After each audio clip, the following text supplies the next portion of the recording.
Oh, you guys can't hear me. Okay, now you guys can hear me. Hello, everybody. Welcome to that of the stream today. Now, granted, we ran into a little bit of technical issues, but we got there eventually. But hello, Auroraverse, and welcome to the first session of Soulbound, specifically in the first campaign or group being that of The Ascent. It's been a long time coming for this campaign, as we have been working on it for about 8 months, and it's been a wild ride. So hopefully you guys will be willing to join all of us and hang out, or just hang out with us the entire way. Just a couple announcements before we unmute all the players and everybody. A couple things. My name is SenseiSuplex, and I am your dungeon sensei, or your D&D sensei. Essentially, I am the lead of a giant persistent universe known as Project Aurora. Project Aurora is a giant sort of thing where an MMO D&D experience where like about 16 plus campaigns all can interact with each other and affect the games and all the universes in multiple different ways, big or small. So you guys can affect the games, I can affect the game, freaking players obviously can, and yeah, it's gonna be a whole bunch of craziness. So one way you guys can affect the game is actually by giving that of inspiration points or health potions to that of the players using your channel points. It's never with money, so you can't ever try to freaking pay to win or anything stupid like that. We don't do that around here. But yeah, heck yeah. That being said, last sort of announcement before we get started. Because obviously I am DMing, thank you for the 100 bits, Max. Because I am DMing, I will not be able to pay too much attention to that of chat. So that being said, if you guys say hi or say whatever to me, I won't be able to sort of respond. Also with the camera quality and stuff like that, we're gonna get that fixed up by next session, and all the little mic quality issues, gonna get that fixed up by next session. But yeah. If you want to talk and converse, feel free to do so, but talk with that of the chat down below. Got an awesome community. Also, thank you for that of the bits, Matthew Mercer, as I like to call him, or Chaotic and Writer. Appreciate it. But with that being said, I believe it's time for that of the campaign. Let's just unmute and see exactly what the fuck these guys are talking about. I'm gonna huff some rocks. That is the time when I unmute. Quality. I was hoping. You don't understand. I was literally praying, like, please walk into some dumb shit. Please walk into some dumb shit. That was the thing. That was the thing. Magnificent. As it should be. As it Gotta should set the be. tone. To the campaign. This is what to expect. Oh man. Oh, also, Pete, you're not in the game, I don't think. Are Are you? you kidding me? That was the peak. We just climaxed. It can only go downhill from here. It can only go downhill from here. Yeah, probably. Yeah. But wait, hold on. Did you alt tab out of Foundry? I'm not sure if you can still. My internet come back. My internet keeps coming out. So Here, refresh and then just load in. Meantime, we'll give you like 2 more minutes and all that stuff. And then we'll get started because we don't want to start without you and all that. if it goes out again, then will it like? Will I have to like refresh it again, or? Probably. I don't Either think so. that or I can just screen share. Yeah, we'll do it that way if we gotta. But yeah. Yeah. It's a bit more boy. annoying, Oh but- shit! I forgot to get water. Hold on. How dare you? I like Yeah, boy. I'm a pen Daladin. It's great. All right. Well, one thing I would like to say while we're getting everything started and set up, I would like to thank not only all the people in chat, but especially that of the players here today for joining us with this freaking crazy, wacky adventure known as Soulbound. We've been probably getting you ready since like I think 8 months ago when I first started creating the concept of the setting, if we want to call it that. For everybody to eventually enjoy, and then I eventually started inviting all of you guys, and you guys stuck with it. Despite being a super long wait, I do really appreciate each and every single one of you guys, and I hope you're ready for this crazy fucking adventure, because it is gonna be a journey, my friends. It's gonna be a journey. Oh boy. That being said, Pete, is it still loading in for you?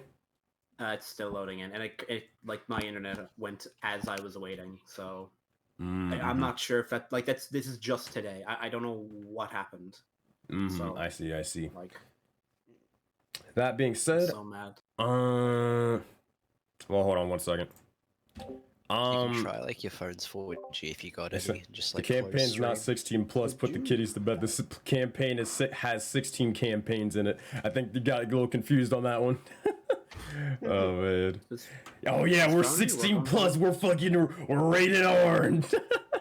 Oh god. Is that no? That's not rated R. That's T for Yeah, teen. exactly. Yeah. Oh, there you are, Pete. All right, you're in. All right, so No, sorry, PG-13. PG-13. I don't know. Regardless, it's time, my friends. Let us get started. Where the fuck is the thing?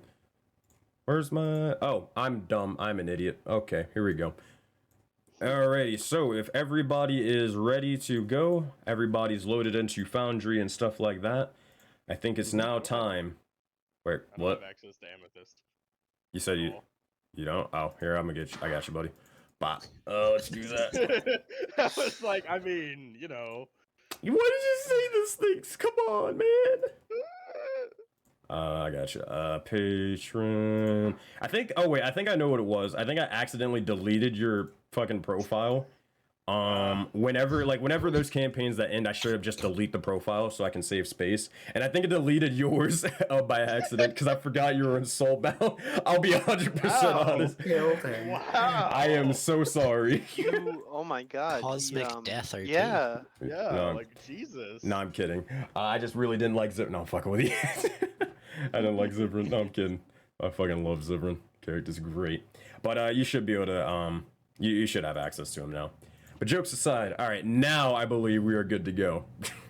There we go. With that being said, let us begin with today's session, as well as the new intro theme for that of The Ascent.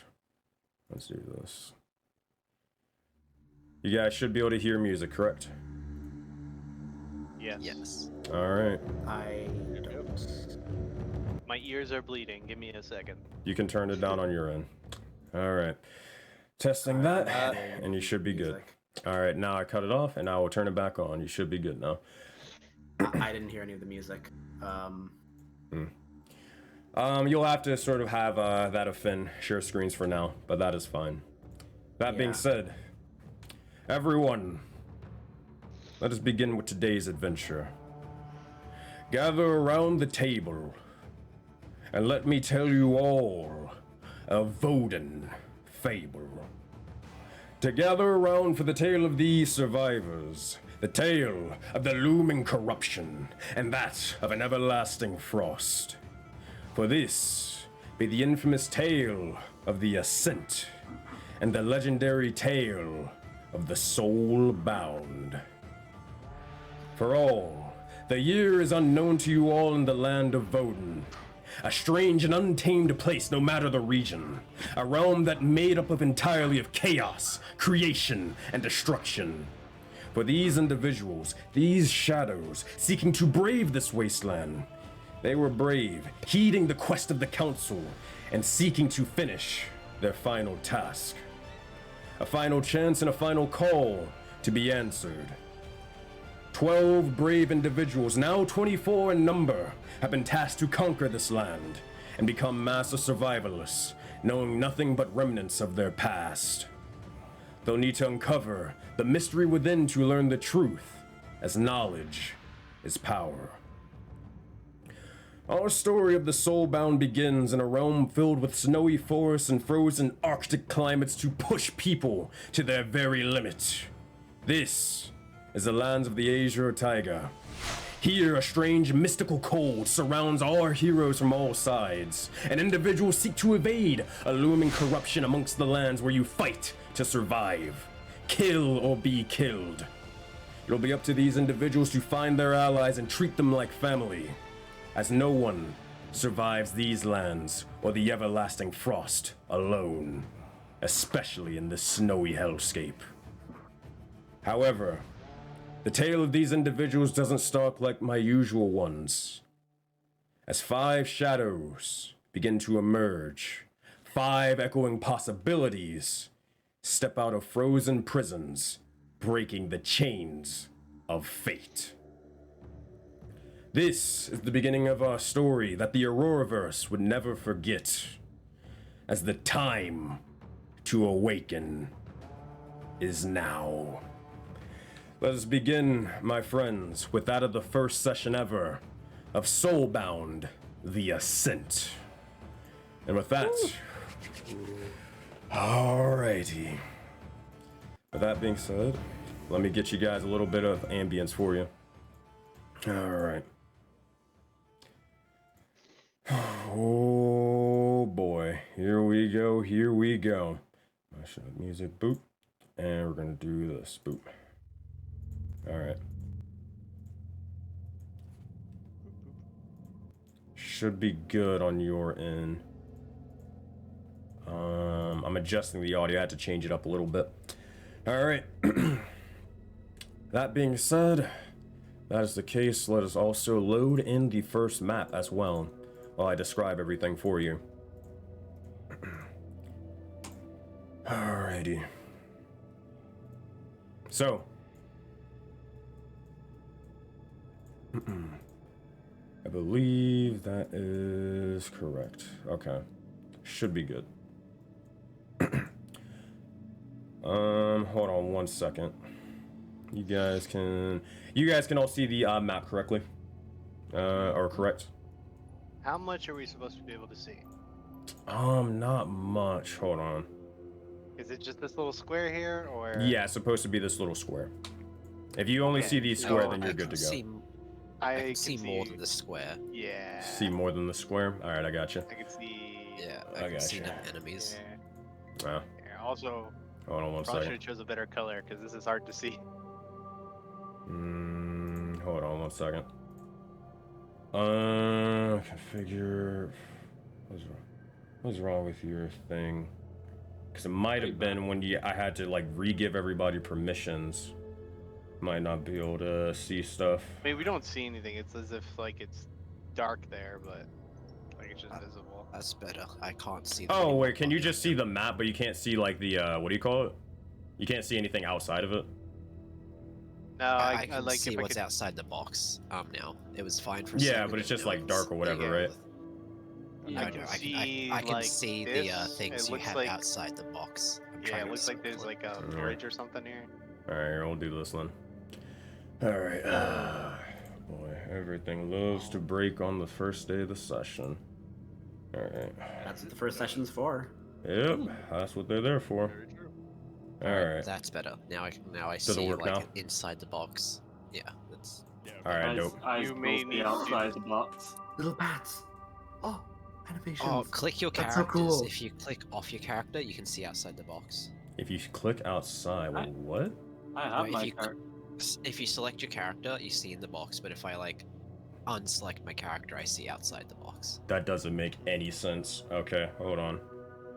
Yeah, no, I still see outside the box. Oh wait, is it because of this? Well, yeah. Do you see like, is it lit up or is it like or is it just like There's like a If fog it's of like war, if it's there's like a- darker or whatever, that's fine or whatever. Yeah. Dark, Yeah. yeah. Yeah, that was supposed to happen.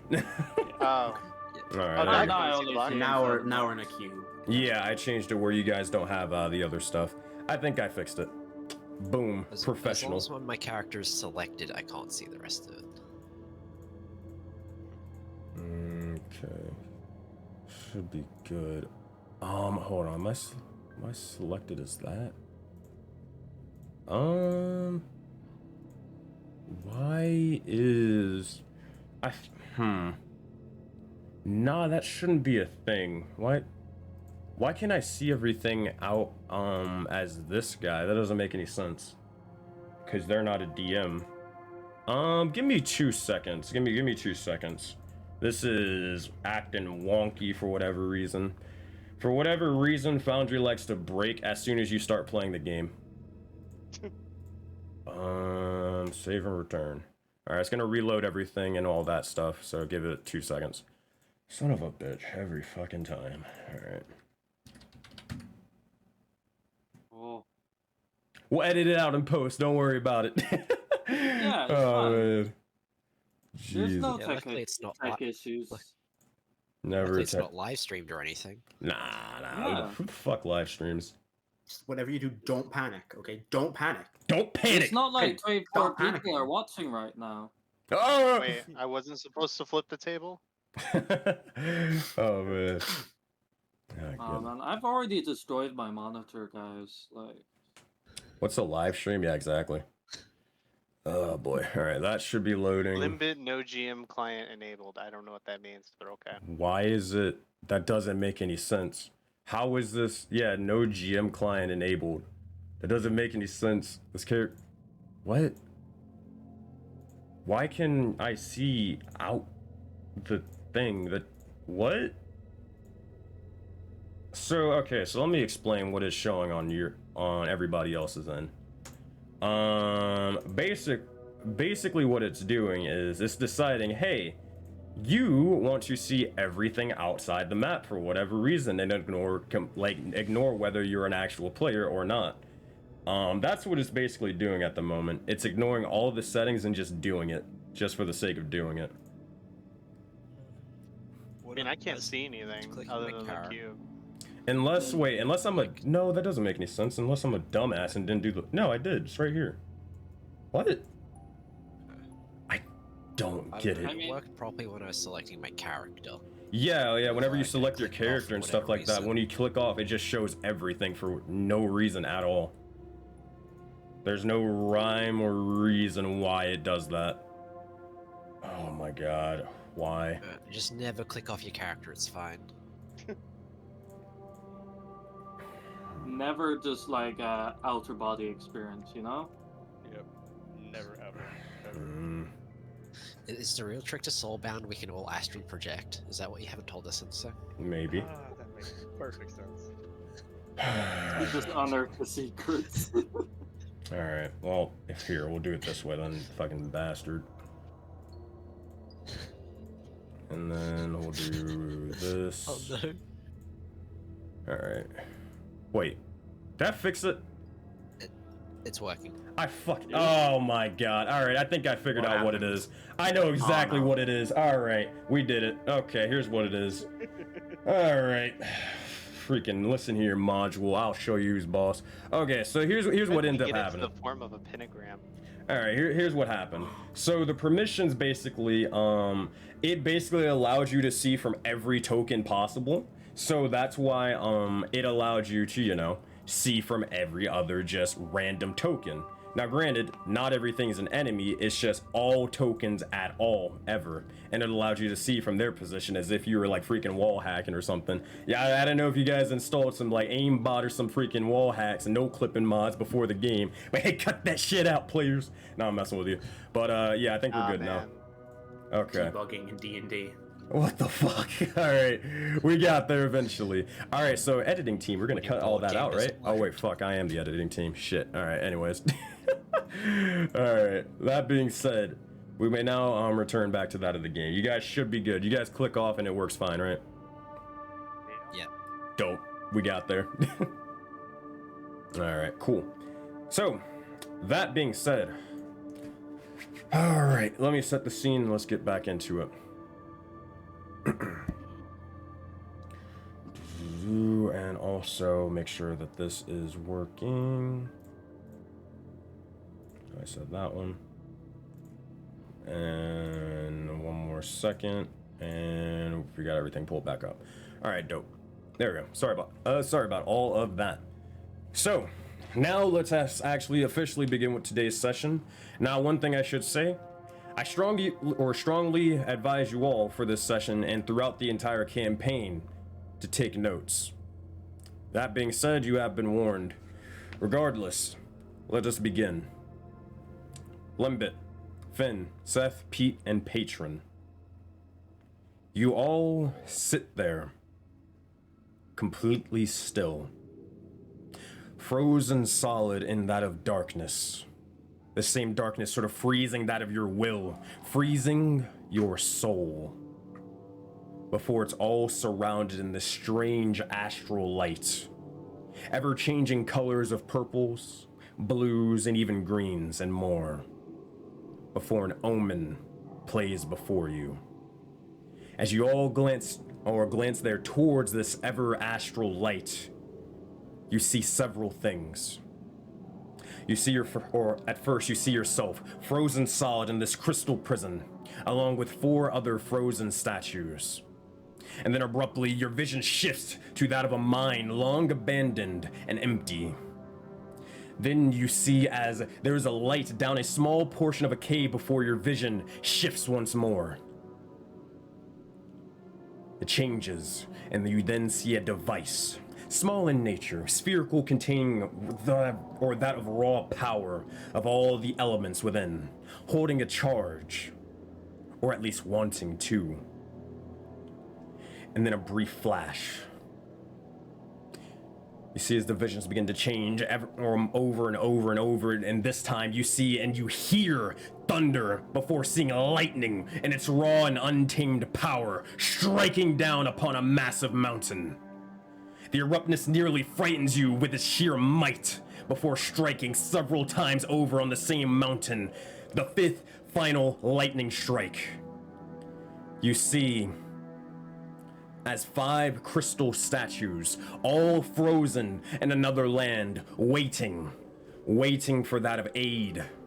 Someone's aid, waiting for you, you're not sure, but all surrounded by sands, surrounded in a tomb before you hear in your heads. Save me, please.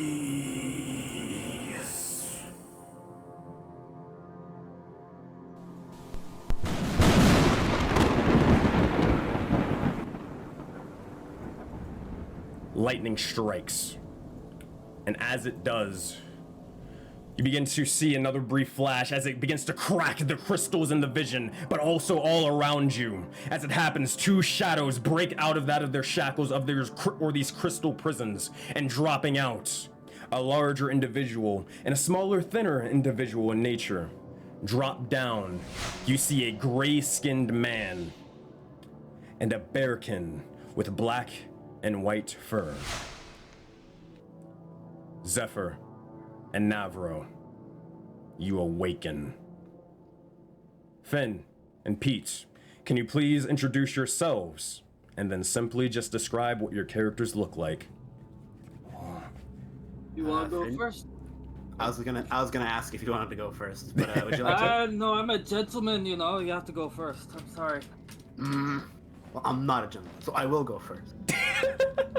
I am Kieran, or Pete, as I'm known, and I'll be playing Navro, a reborn wizard of chronergy. Eventually. We're only level 1 now.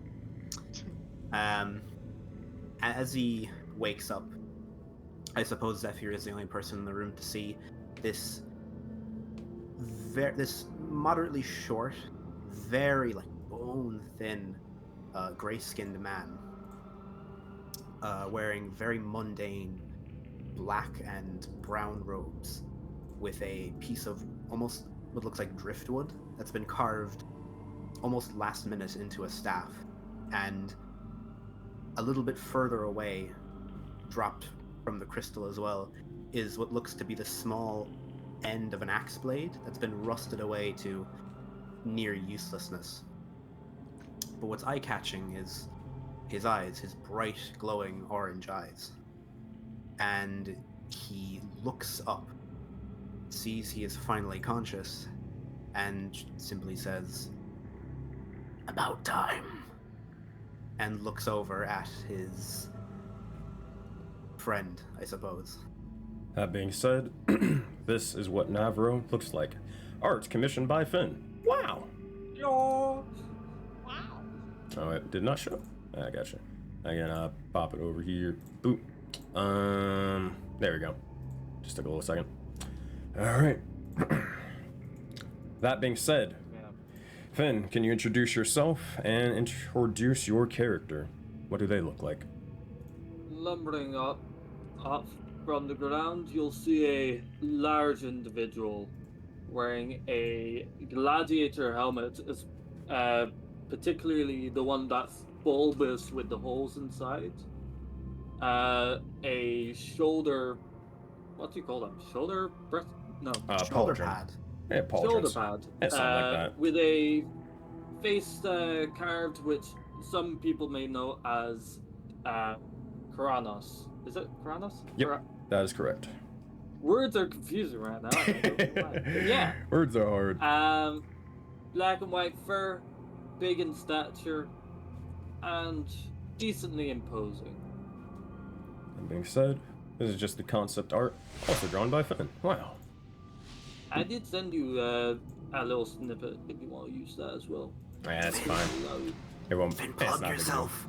Tell him to go to your Facebook and Twitter and Instagram. My name's Finn Heisman. Oh man, yeah, Zephyr just like, hello everybody, my name is Finn Heisman. He plugs it in universe. No, fuck with you. It's just written on his armor. Yeah.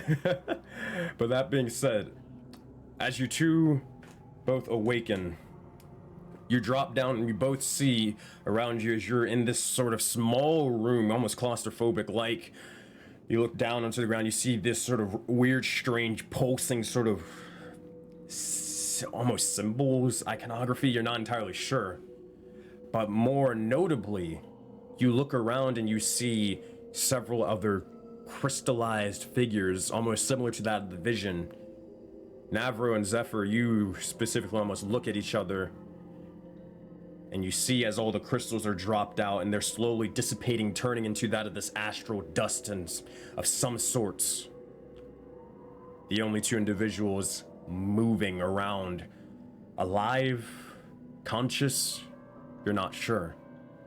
That being said, what do you two do?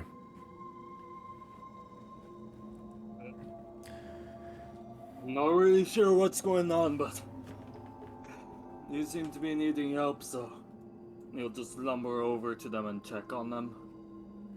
He just kind of, Navro kind of backs into the wall a little bit, and, like, pointing his staff a little, simply says, "Who are you?"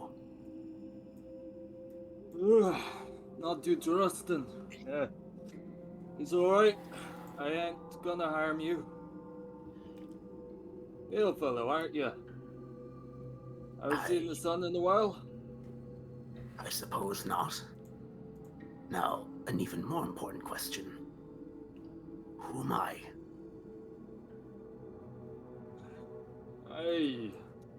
Well, I can't answer that. I can't really answer myself either. I know my name's Zephyr. And he'll hold out a big old pawn. Pleasure. Granted, it's not the best welcoming. Navro kind of slowly gets up and puts a very, very weak hand into the massive manimal paw and tries to think for a name until Zephyr. a word comes. Oh, go ahead. Go ahead. Until a word that eventually comes to mind, and Navro. He's almost unsure. You can definitely see it, Zephyr. Well, Navro for now.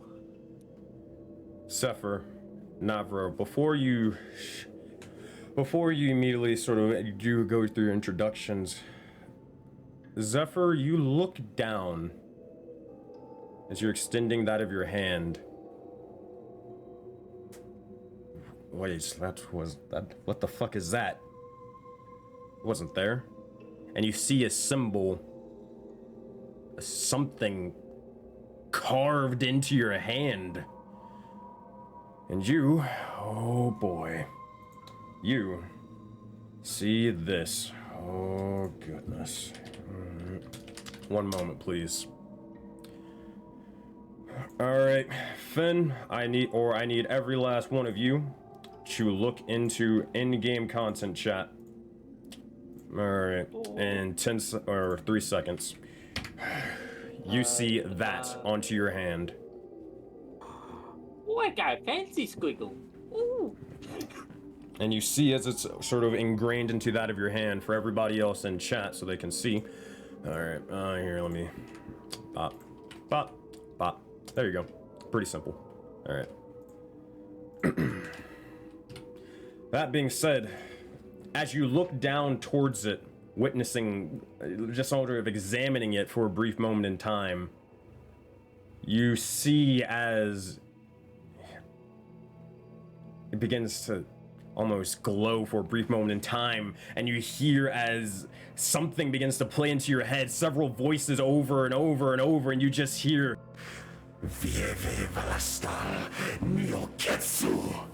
Zephyr, I need you. Well, actually, nope, not yet. But you, Zephyr, you immediately drop down further onto that of the ground, and you feel yourself almost broken in half.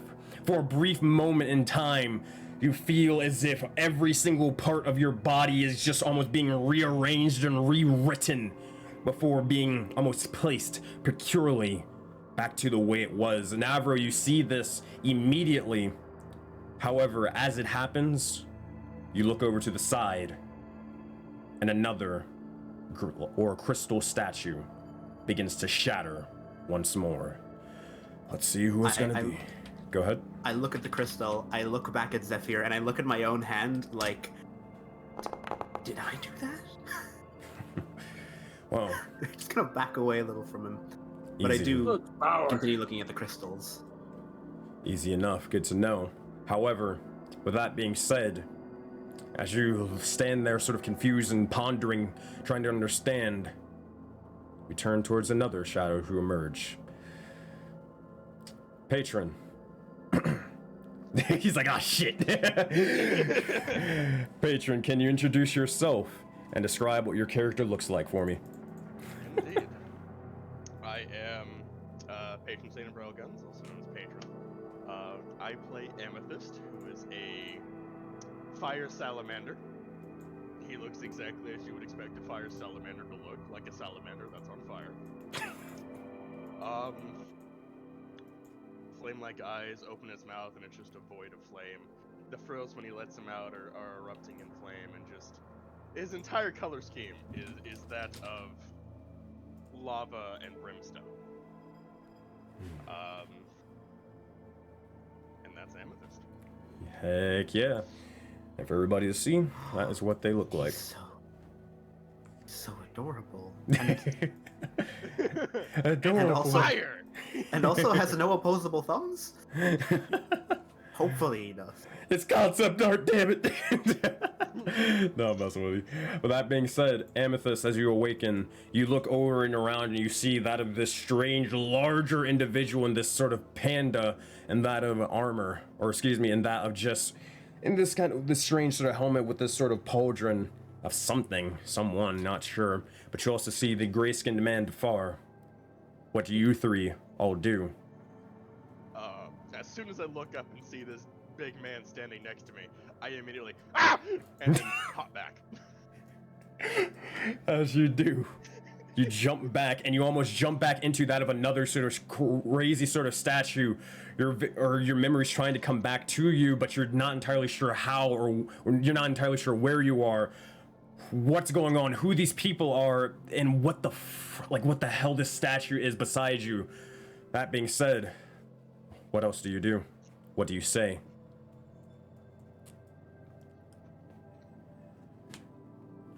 Who? Oh shit, hold on. Who are you people? Yes. I look over and kind of walk very slowly across the room and kind of duck down a little to look at him. You are very small. And you are very bald. Yes.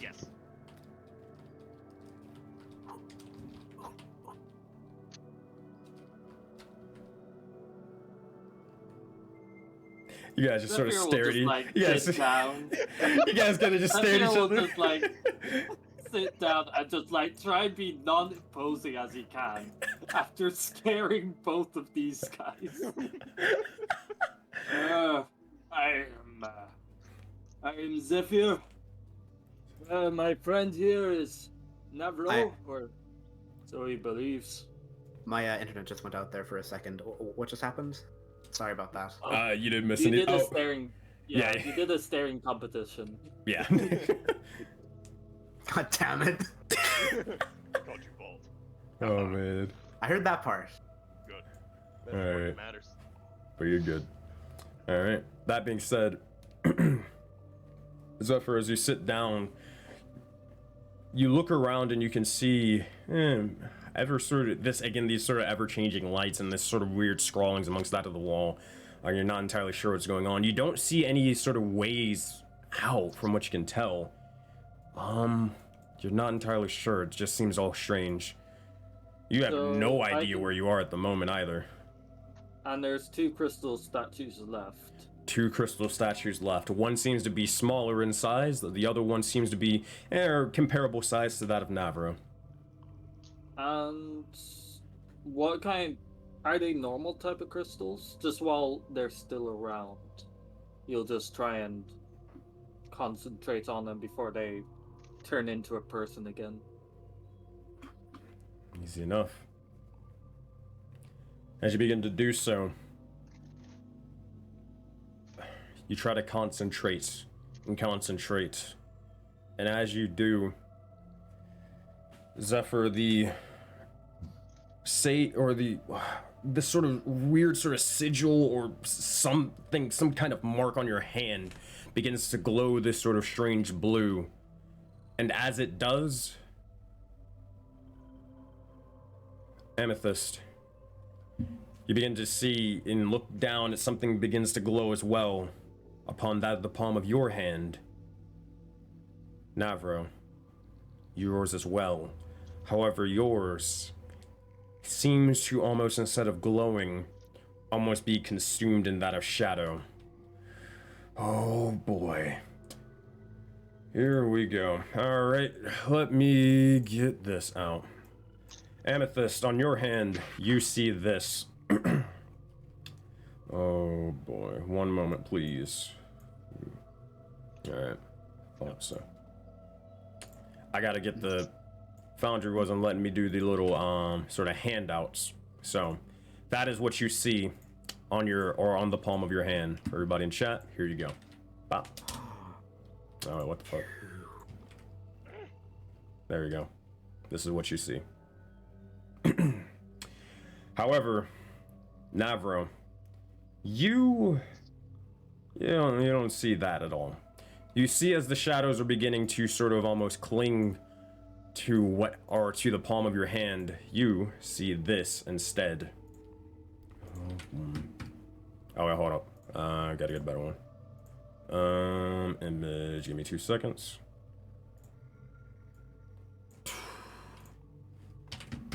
Alright. And boom.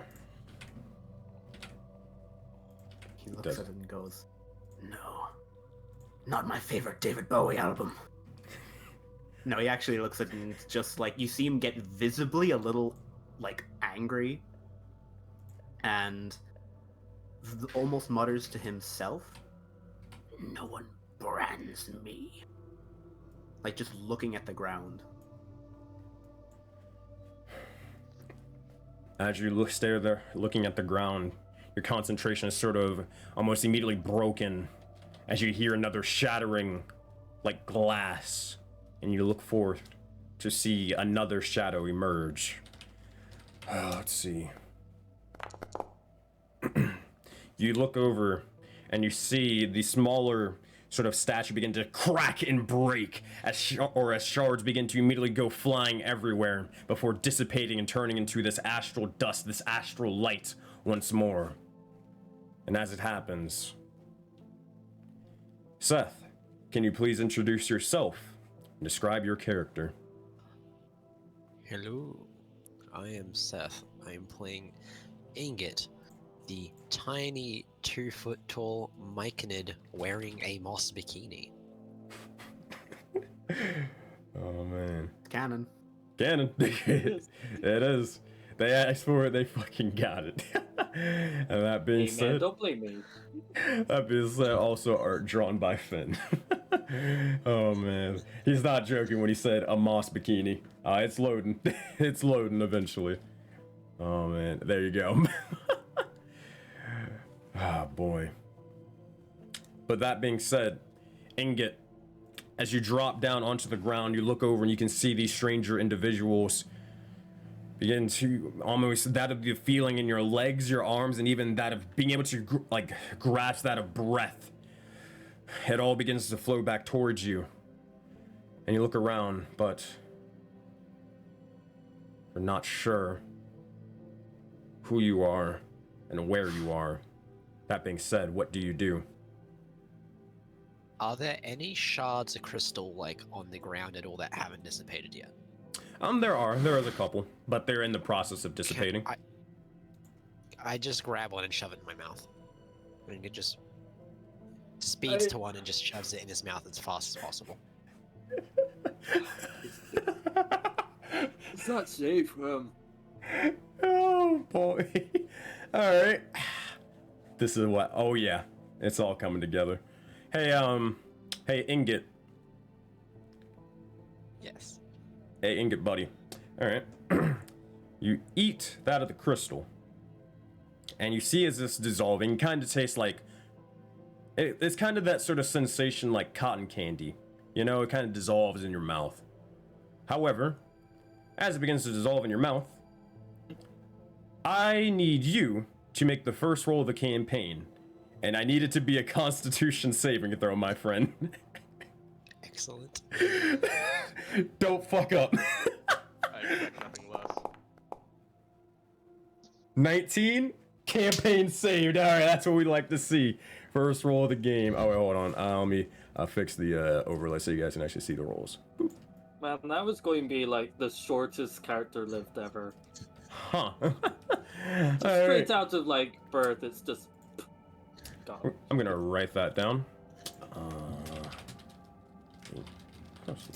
That being said, as you begin to do so, you guys just, do you feel anything? Yeah, it just feels like cotton candy. Kind of, that kind of sort of I'll sensation, keep you know? just shoving them in my mouth. Yeah, easy enough. I see him like eating it and being totally fine. I just kind of pick one up and. What does it smell like? What does it smell like? It smells like. Funny enough, it's kind of hard to sort of differentiate from that, like the smells in the general room. But I'll tell you what, just make a general perception check to see if you can discern it. Real quick.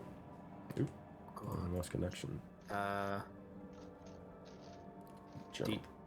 D20? So yeah, so let me explain, because I think you're new to that Foundry. So, to roll, to make a roll, all you gotta do is double click on your token, and then you'll see like all your little skill checks onto the left. Look for perception, and then just hit the name perception. I click this. Did this roll? Oh no, hold on. Oh, dear God. Is there look in the chat box at the lower right? Hold on 1 second. Son of a Is it bitch. on private or public role?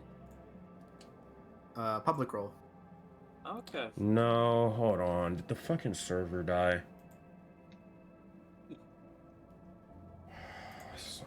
Yeah, server died, I think. Yeah, I couldn't make a roll. Hold on. I'm gonna refresh on I'm gonna this make a thing. roll. I couldn't even talk yet. Hold on 1 minute.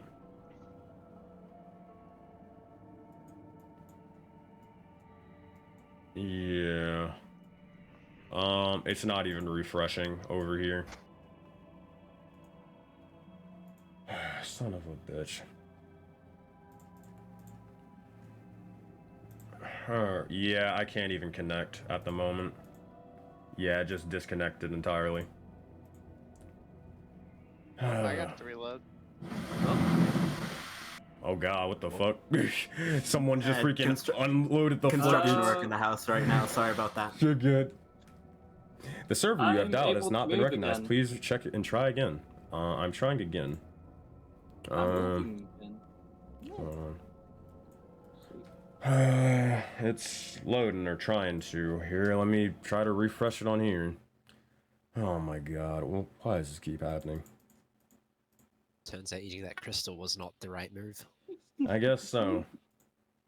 I guess the crystal really did just fuck up the whole campaign. I know, right? Yeah, you ate the crystal and you fucking died. Oh man. Fucking Oh, Mike, yeah. Mike and I his can load- bikinis ruining games I for can the load rest the of us. select. I can load the select it's- user page, but when I try click and limit it, it just skips over it. Yeah, it's loading now. I think you gotta refresh if anything. I don't know why the server just straight up died. I'm still in it. Yeah, alright. I refreshed everything on my end for both the stream and all this other stuff. Oh man. Alright, I think we're good. Not. Did you refresh? Yeah, I've refreshed several times. I just can't click limit. Oh, yeah, if that happens, usually you have to like restart the entire Foundry server. Kick everyone out and let them rejoin. Oh my god. Alright, hold on 1 second. We'll go to this fucking screen. Son of a bit. Oh wait, fuck here. We'll go to this sort of screen for right now. In the meantime, where we'll do this. Son of a bitch. Alright, return to setup. I'll fucking shut down the world and open it back up and hope for the best. Sorry.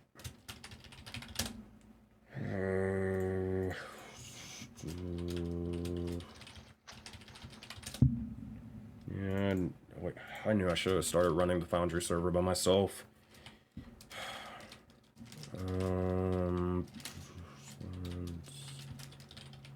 Check out the all new merch store, available to you now. Oh my god, it's not even letting me log in. Technical error break. You can also see the media links. Yeah, it's not even letting me log into the server.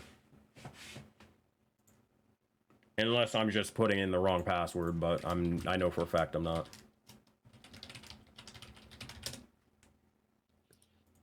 Oh my god, I can't even fucking log in. Maybe Foundry went down? I don't No, know. I don't think so. Yeah, it just won't even let me. Yeah, I know I'm not muted. It's just not even loading, or anything.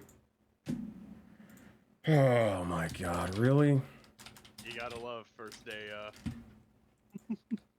stuff, huh? Yeah, you really do. You really, really fucking do. I'm sorry, guys. Don't you apologize, man. Oh my god. I really need to make you a technical errors page. Oh, Just a little animation. yeah. Yeah, it's unless they change the password, it's just not working at all.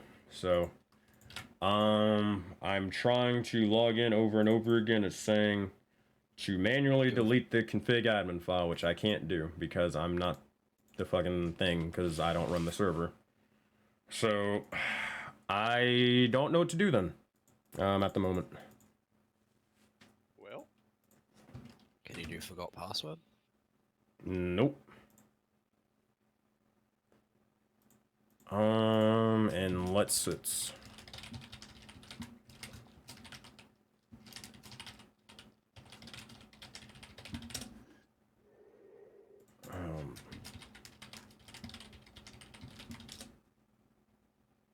nope. Alright. And then let me try to search for the password one more time. Oh, wait, maybe, hold on. I had cap locks on. Maybe that was the reason. Maybe I'm a dumbass. we'd never say that to your face. I would say it to my face. Team? Lagging? Nope, still not loading. Alright, Your here. numlock or something isn't on, or I'm trying. Nope, still not working. Still not working. The server has just died.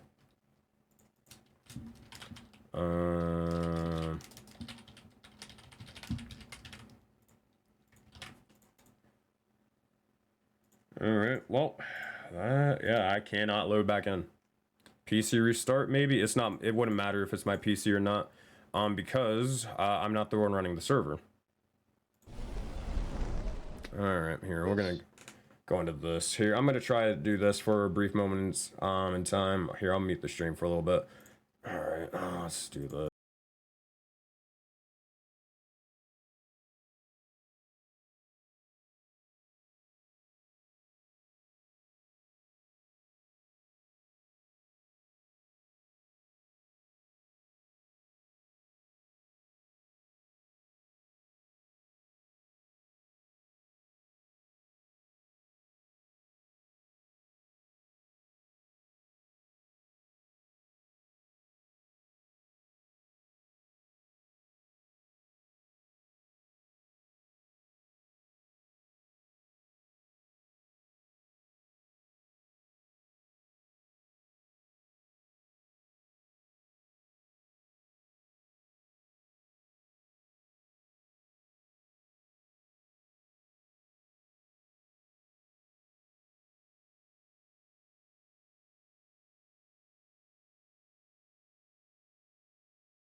have clothes on yet. I don't have my think- face on. Too bad. We're live, baby. Let's do this. All right. I think we fixed it. Hopefully. Dear God.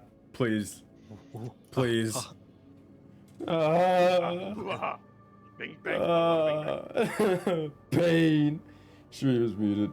Hey, we did it. I think.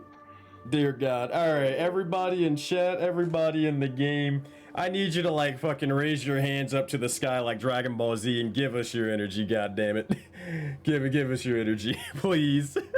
Alright, everybody to Jeb. Or some shit, please. Kroger Power or some shit. My God. Alright. So here's what we're gonna do. Hopefully there are no, spam Kroger Power, do what you gotta do. So we're gonna try to fucking recap. We're gonna redo everything. Alright. Also, today is Friday. Does anybody have any, if we go an hour later to make up for lost time, is that terrible for anybody? If that is the case, because I know it's a little wonky times because everybody's like international, mostly everybody's international. It's fine if we can't. But so I can know before, or so I can figure out how to adjust things in my head, is it a terrible thing if we go an hour later? No. I am I'm okay. free all day. Alrighty. Cool. So here's what we're gonna do. Here's what we're Can you, gonna do. Oh, go ahead. I sent you something earlier. I wanted to know if that was still a thing because we talked about it only once. I'll sent look at when, it. I think I skimmed it. Yeah. Well, we'll have that be somewhat of a thing, but let's get the one thing at a time. Let's actually be able to play, you know. All right. So, that being said, I'm going to re-describe the entire scene, the entire area, all around that, and then we'll go back to the whole crystal thing, and then we'll go back to that of Ingot getting revealed, yada yada yada. Catch everybody back up, and everything will go perfectly fine. I knocked on wood. Alright. That being said, so let's pick back up where we left off. So as these 5 individuals were slowly awakening, the first 2 seemed to be that of a bearkin, a panda who seemed to have that of or clad in that of multiple bits of armor, and even that of a sort of pauldron or shoulder pad, with that of Karanos, the Stormfather, emblazoned upon it. At this moment, he, known as Zephyr, would converse with that of Navro. As they would talk and converse, they would eventually introduce themselves before revealing as they would sort of look down upon to the palm of their hands and notice these strange sort of marks upon it. Zephyr seeming to have that of one that was like a blue sort of swirling circle. Navro having one of that of a black star.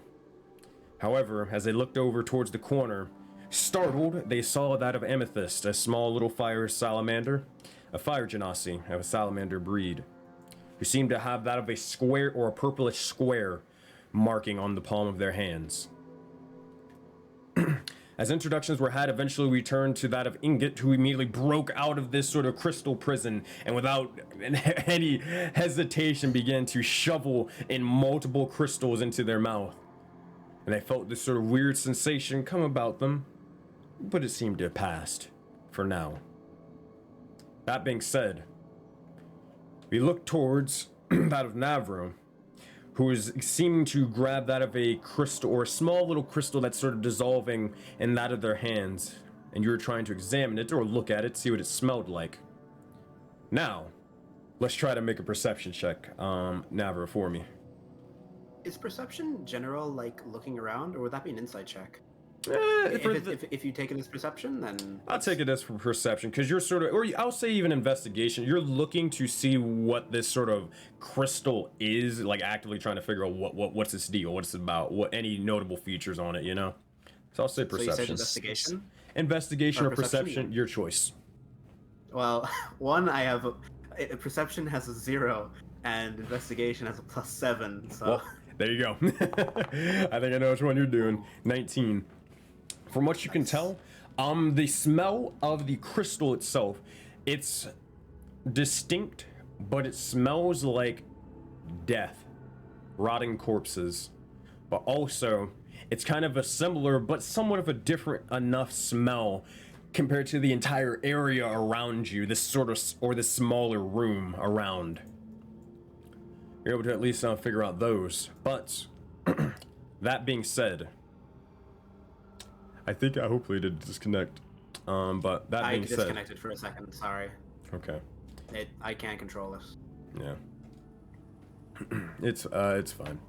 But that being said, that is what you smell. You smell death on that of the, or coming from that of the crystals, and eventually all of them begin to dissipate. And you all looked over and you just see this guy just shoveling in crystals before they all vanish before them. What do you guys all do? What do you all say? Yeah. Maybe don't eat anymore. I'm not quite sure about that one's digestive system or throat, but from what my mother, from what I know, it's not very healthy. Tastes good. Can I run over and just start trying to bite into the crystal statue? Sure, if you want. Uh, Move your character and you just tell me if you want to bite the crystal statue. Yeah, I try to. I kind of like can't really gnaw on it because my mouth is like half used. Yeah. So I'm kind of just trying, like, smashing my face into it. I can't get it down because it won't fit into the gaps in my mouth. Alright, so, Ingot, you rush over to this last crystal statue, and you jump up and try to gnaw onto it, biting down onto its form, and as you do, you take one giant chomp into it, and as it does, it just completely shatters before you. And as it does, you feel an overwhelming sense of fear and anguish wash over your entire soul. Limbit, can you please introduce yourself and describe what your character looks like? My name is Limbit, and I'll be playing Myra. My character is currently in a suit of armor, completely bound in it. It's covered in spikes, it's dark, and no light emits from within.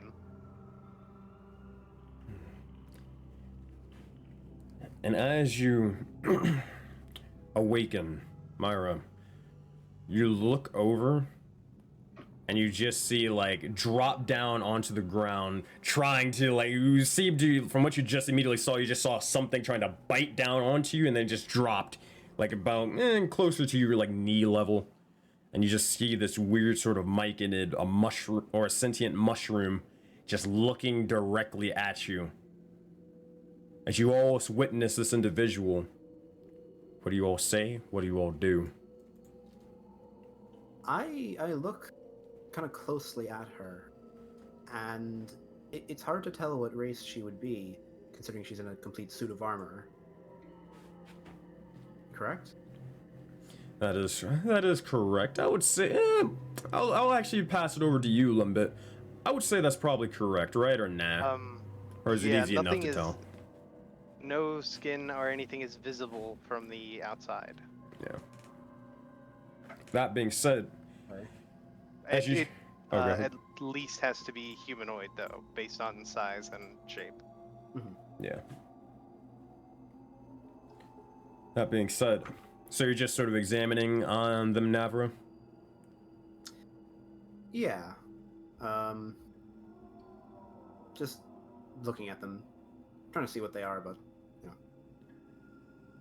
As you begin to do so, Navra, make a wisdom saving throw. A wisdom saving throw. Wisdom saving throw, please. Saving throws are... where are saving throws within the... Oh, I gotcha. So for saving throws on Foundry, all you're going to do is double click on your token. Look up at the top. You'll see like the wisdom, intelligence, charisma, all that stuff. Click on the name wisdom and then hit saving throw. Click on the name wisdom and then saving throw? Yep. It should pop up. What type of wisdom check, ability check, or saving throw? You just hit saving throw. Let me know if you're... Sorry. Not getting anything? Alright, here, I'm gonna manually request the roll for you. Alright, where you at? Wisdom, saving throw. It's gonna pop up in front of your screen.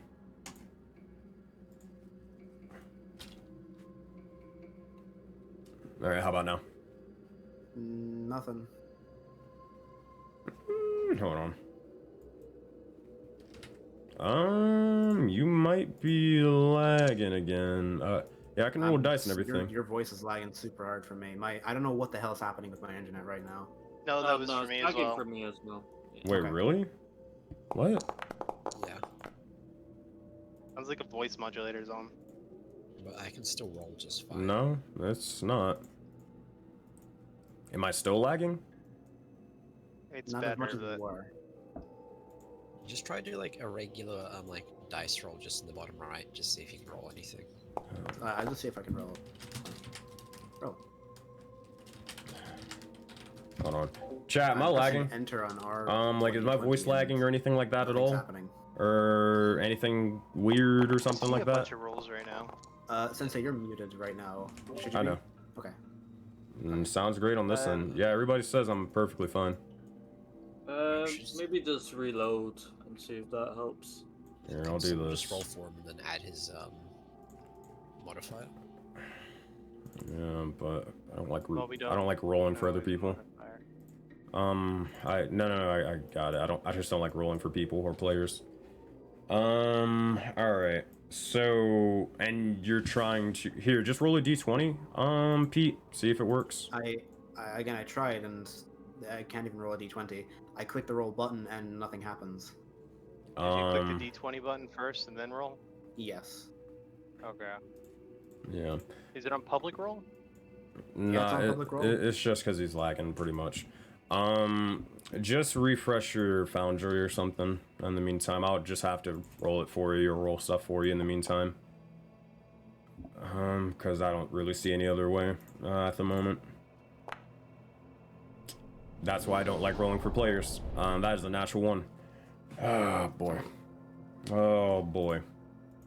So, Navra, as you're looking directly at sort of Myra, begin to become almost enamored in that of their form for a brief moment in time. You sort of stare directly at them, and you try to look away for a brief moment in time, but something is sort of almost wrapped around that of your entire head, forcing you to look directly into what you can maybe tell where their eyes may be. You feel something or some sort of force washing over you. You try to shake it away. However, you can't. It's something's not right here. Regardless. That would work. Do you want me to try that roll, or is this way too far gone? Way too far gone, my friend. All right then. All right. That being okay. said, as that is all happening, what are the rest of you all doing? I touched the mic in it on the floor, kind of just squeeze his little head. I am just wide-eyed staring with the crystal just kind of falling out of my mouth. Oh no, the crystals are all gone. They all dissipated. No. But you do have like a little bit of dust sort of like sparkles and stuff coming out of your mouth. This little strange little astral light. Hey, well. Ingot, make a wisdom saving throw as well. Go ahead, Finn. Seems the last crystal's broken.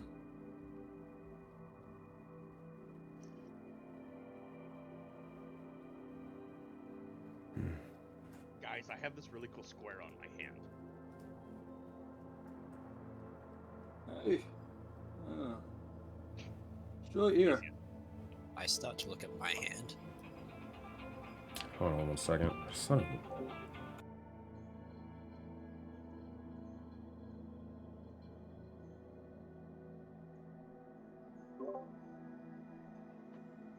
Fucker wants to fucking call me. Alright. Sorry about that.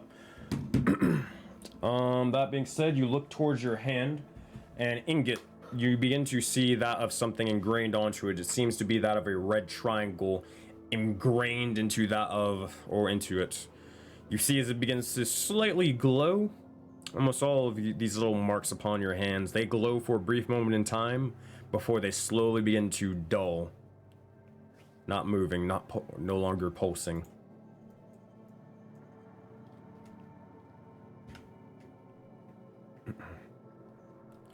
That being said, you all are trapped in this room. You have no idea who these individuals are, how you got here. What would you try to do? What would you like to do? Oh, I don't know who put us here or what they tend to do with us, but I'm not planning on sticking around. He's gonna look around. Does he see any openings? Any form of door? Make an investigation check, Zephyr. Investigation. Yeah, I got a 0, 6. 6, not bad. You're at least able to see some stuff. So you look around, and you are able to see, from what you can tell, there is a sort of door off to the side, over directly here. And you look over, and you see it seems to be something blocking the path. No handle in sight where you could probably assume maybe this door or structure is. However, there seems to be multiple sort of destroyed rocks off to the side of it. You do also notice, even with that of a 5, that there seems to be that of an arcane sigil placed upon it. However, it seems to be dull. He's gonna try, first off, kind of like move the rocks out of the way, and then kick in the door. Alright, try to kick in the door and such. Doesn't seem to budge. Not even an inch. Hey, Grayskin. Seem like more of the magic type. Come here. Am I still like feared? Say it again. I said, am I still feared from the from numbing the crystal? You weren't feared or anything like that. It was just like you just sort of felt that weird sort of sensation, and then it went away eventually. Did you also make your wisdom saving throw from earlier?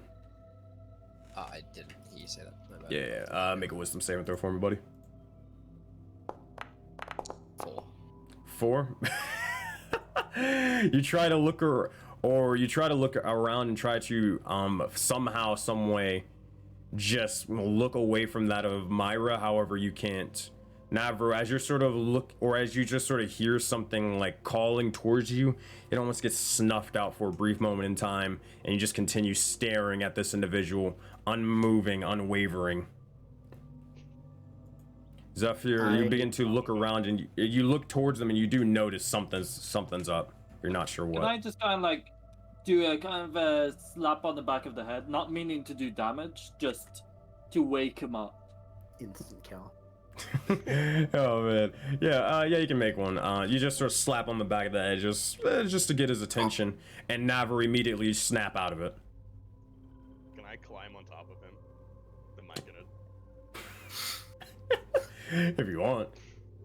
Yes. That being said, Ingot, do you allow him to climb on top of you? I mean, I am quite in the middle of staring. I don't really think I have much of a choice. All right, well, Yeah. Bop. You're on top of him. Little fire thing, just slapping a bit. He seems to be entranced by this newcomer. Why would I slap? Yes. It seems to be off in his head. Just do it, alright? Not too hard. I mean, that sounds like a him problem, honestly. Like, I'm going let to let him stare reach at down the and spiky person. I'm gonna reach down and pat him on the head, kind of like what he did earlier, but softer. All right, easy enough. As you do. Watch the hand. Oh, are you patting Amethyst or Ingot? Which The one? mushroom who Mushroom, I was gotcha. squishing earlier. Yeah, easy enough. You sort of pat them on the head, and you see as Ingot, you just sort of snap out of it for a brief moment in time, and you look up. There's a fucking salamander on your head. I just keep looking at it.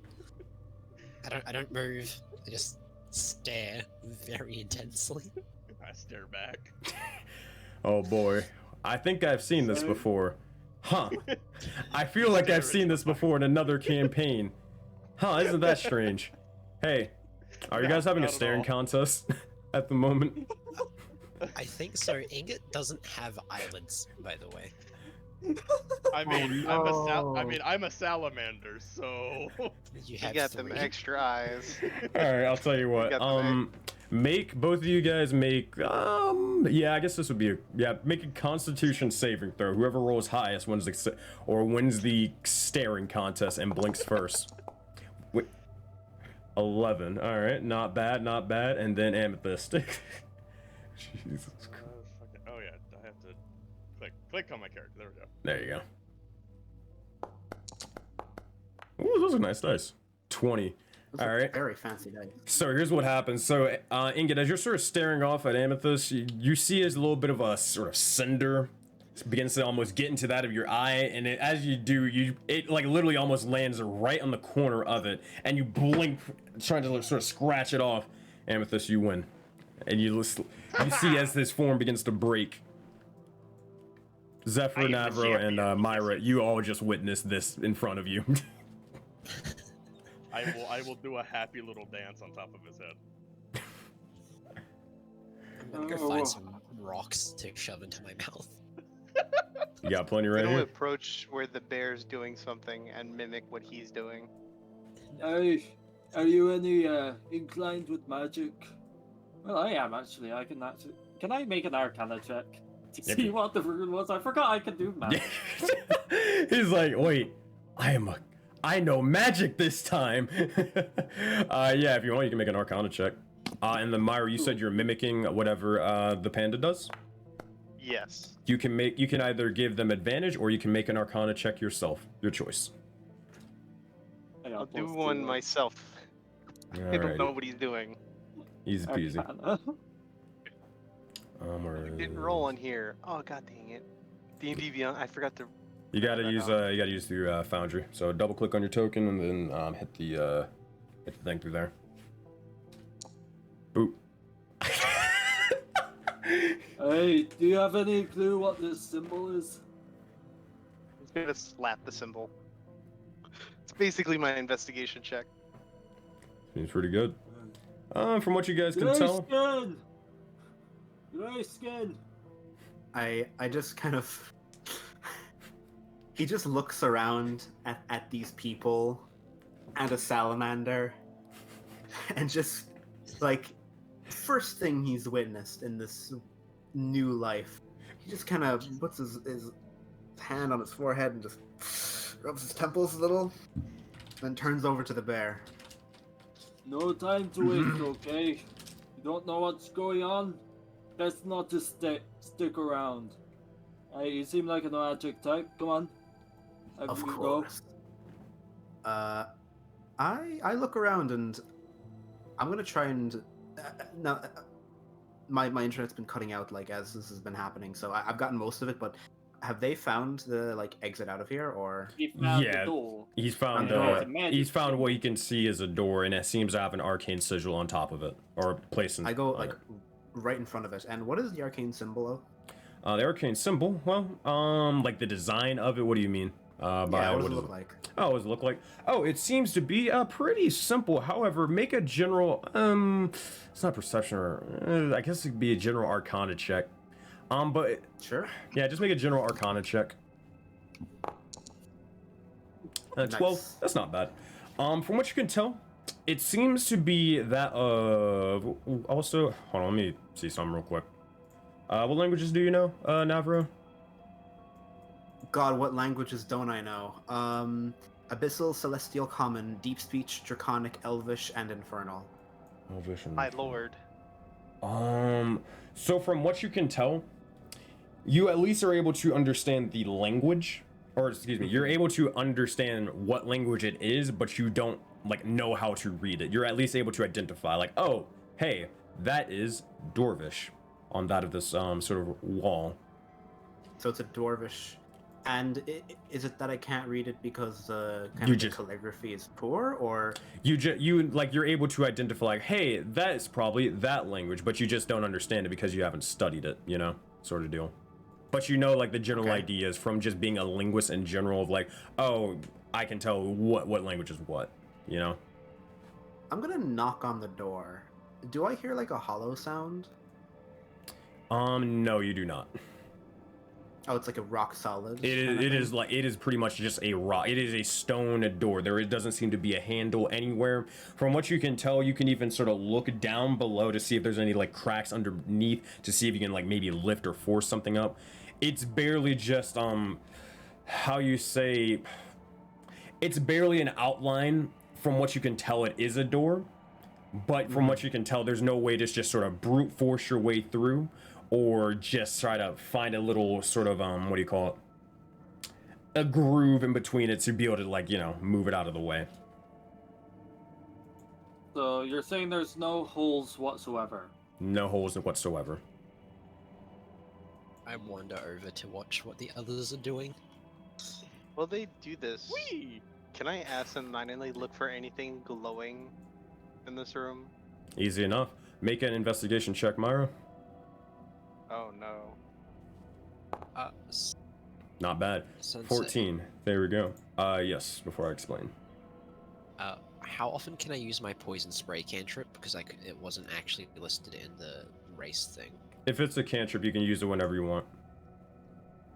No cooldowns? No, that's Or what a once per cantrip is. turn? Well, it's once, so it's Oh. like you can only use it as like once per turn as an action, but you can. It doesn't have any like cost, like uses or anything like that. That's what cantrips are for. Oh, okay, cool. Thank you. Yep, no problem. Well, the 14 even. Myra, you're able to look around and you do see immediately several lights off to the side that are or on that of the floor that seem to be slowly sort of humming. The sort of bright, kind of like teal or bluish green sort of coloring to it. Mainly green is slightly lighting up that of the area. If you want to investigate that further, you can just let me know. But also off to the side, yeah. even with a 14, you do see other things as well on top of that. Oh, You look which is around the and you shiniest thing? shiniest thing, probably this one right here. Then I'm gonna absentmindedly just kind of stumble over there and then flop on it and then just start messing with it. All right, easy enough. You see like something around in like somewhere in the room, and then you just immediately, almost like a moth, completely zone everything else out, go to that of the sort of sigil down below, and just flop directly onto it right here. You guys all watch as it plays out. Zephyr will just follow in his footsteps because so far nothing has worked, and go over to this one and have a look around. Maybe does any symbols like the ones on our hands show up? From what you can tell, looking around, no. But looking about, you do see as there is sort of strange scripts on that of the walls around you. You look amongst the walls and you can kind of find several pieces of script in each other corners. Zephyr, what languages do you know? Let me check that there. And where is languages? Should be double click on your token and scroll all the way down. Double click on my and let me see, where the hell are my languages? I just know common. I know common. Alright, so you do see a bit of script on the wall, and here's what it looks like. If you look in in-game content chat. Where the fuck? Alright, dope. This is what it looks like. For those. Hey, script here. Anyone speak? I don't know. It looks like squiggles. I don't know. Maybe German. I look at it again, and is it the same script that's on the door itself? Same language or just general idea? It is. Let me check. For this, it is. It does seem to be like a sort of similar script. Like a similar language from what you can tell. But Can I just spray poison all over the door? spray poison all over the door. Yeah, you can. You sort of like have Navra back up a little bit, I'm assuming, and then you spray that of poison onto that of the door. You do swatch as it actually does, or the sigil begins to slightly light up, but not much. It begins to slowly dull out, but it did have a reaction to it at the least. I kind of pat down my person. Do I have my spell book on me? Let's find out. Inventory. Yes, you do. I take it out and just trying to look for anything generally that I could use to help. Driftwood's not going to do much. I kind of open it, All right. try to see like something I can use, and I look over to the wall. I pick up the axe piece, which is my casting. What's it called? Spellcasting focus. Yeah. That's it. I kind of hold it in my hand. I look at the wall or the door, and I cast magic missile at it. All right. That being said, real quick for me, Navra, make it just a general Arcana check for me. Okay. As you're getting ready to cast the spell.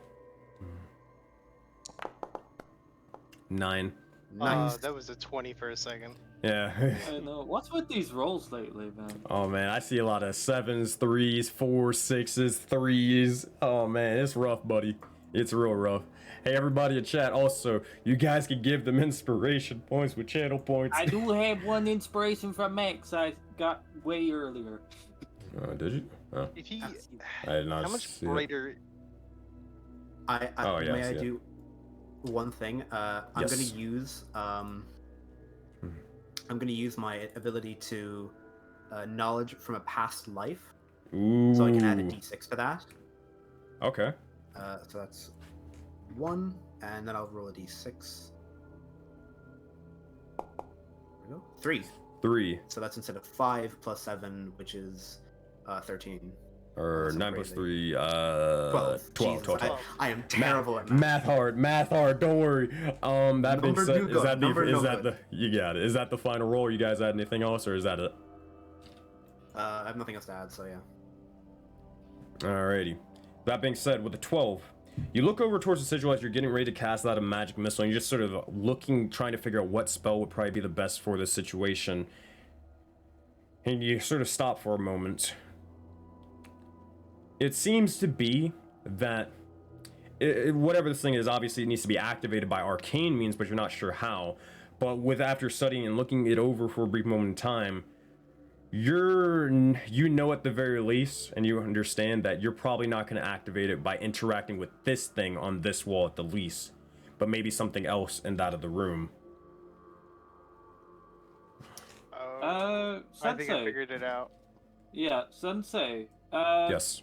Do we have to make perception checks, or are we able to like deduce stuff by just looking? Yeah, up if with you our own eyes? figure stuff out, just fucking tell me. I Yeah, would because like- there is an unglowing one in the top I was right. yeah, almost I was about to square. say.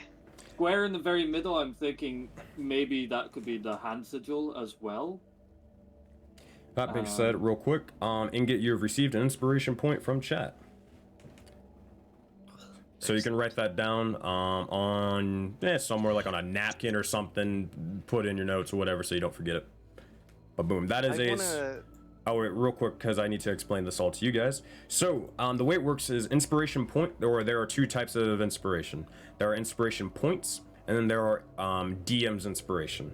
Inspiration points are +1s or -1s that you can add to any d20 roll. DM's inspiration, however, is different, where instead you get a full-on reroll.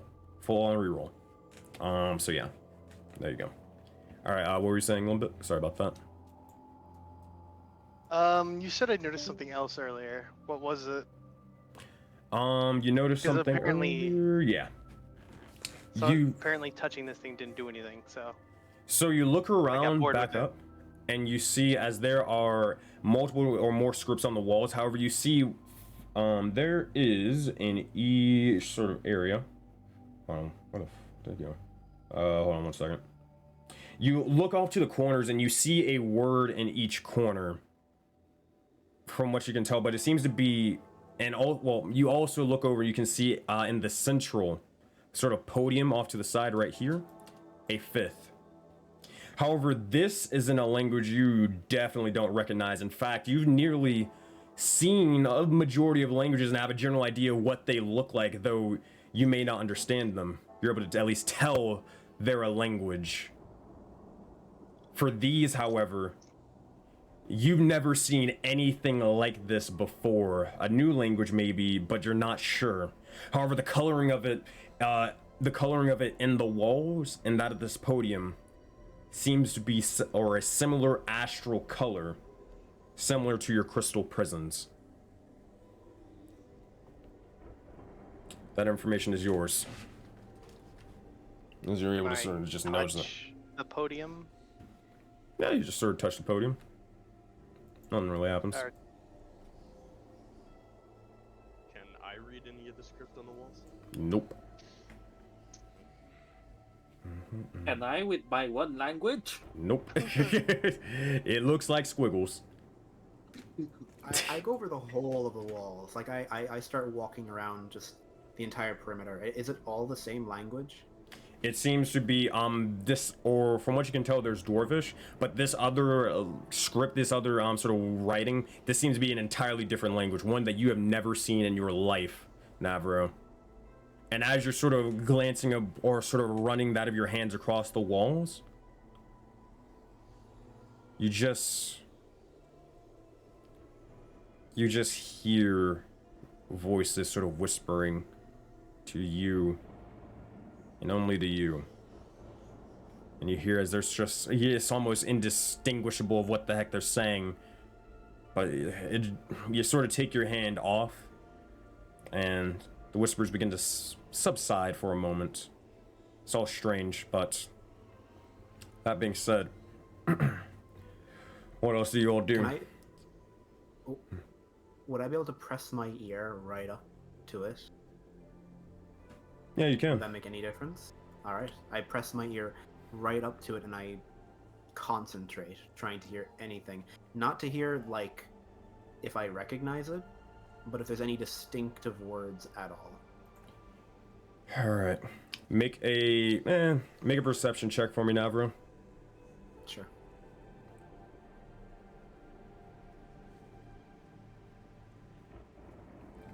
Did my... It's not working again. Alright, here. I guess I don't want to have to, but I think I gotta make your rolls for the session. I really don't want to. I pray I'll be gentle. It's no problem with you having to roll. That's no problem with me, but just... Yeah, It's probably just my internet. Yeah. Alright. I said I'd be gentle, goddammit, Foundry. Alright. From what you can tell, you try to place your ear upon that of the walls, and from what you can tell, it just seems indistinguishable. So, to summarize what you all have sort of seen, you look around, there is script on that of the wall. You also see there is the door that seems to have this strange sort of sigil, but there also is the lights that is sort of slowly sort of almost literally pulsing on that of the ground, several of them in different corners. You haven't necessarily identified or looked into yet. But there's also, finally, those 5 other sort of writings on or in the corners. That being said, you look around. What do you want to do? So, did you say that there was something that matched up with the crystal's color? From what I do not believe. Oh, I know what you're referring to. Yes, the thing that was matching up the crystal's colors. That is the 4 or 5 sort of words in each, or excuse me, the 4 words in each corner, and the 5th one on that at the center. Those have a similar color to the crystals. Oop, my bad. Everyone, raise your hands. Let's see. I obey his command and I literally put both my hands up in the air. Like I just don't care. Dragon Ball Z, you got I it. start staring at him with my hands in the air. The soulless glare. Small little... I didn't get your name, little fire one.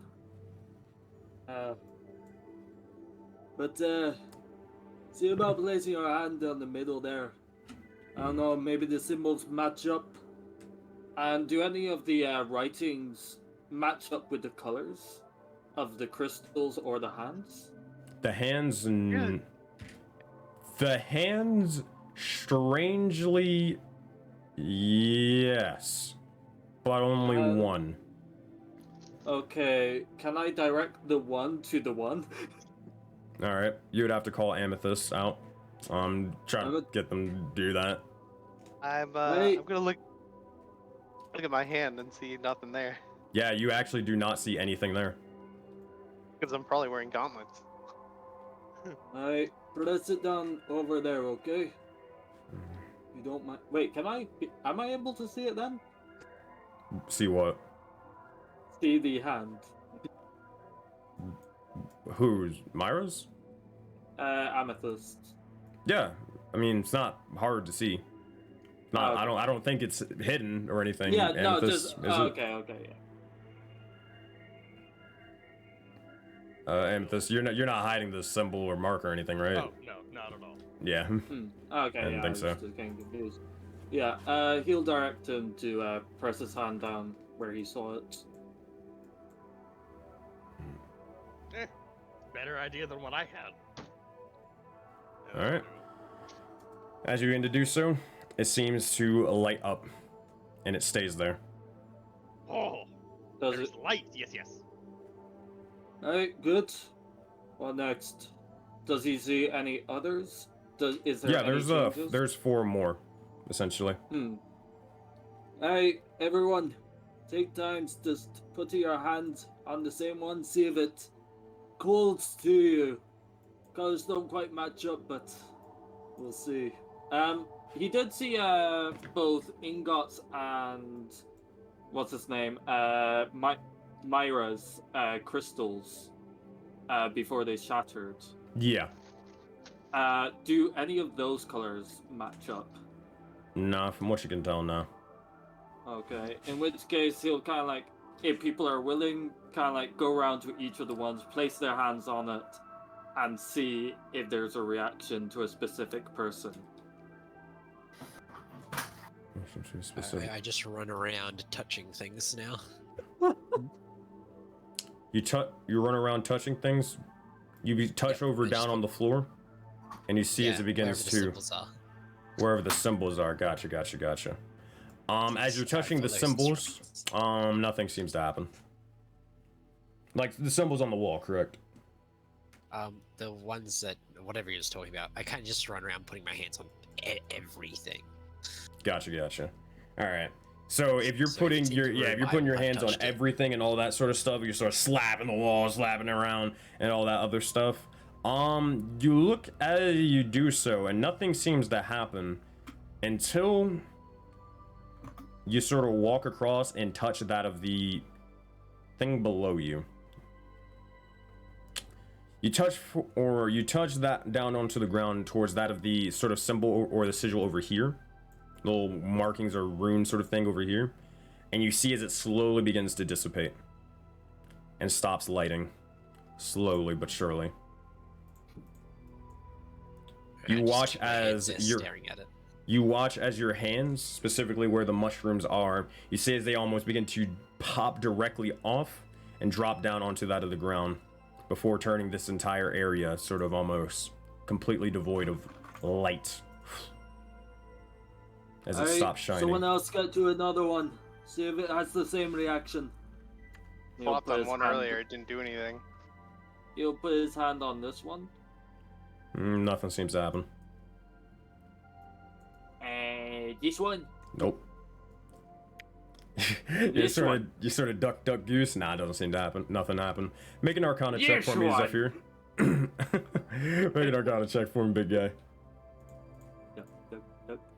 Where is it?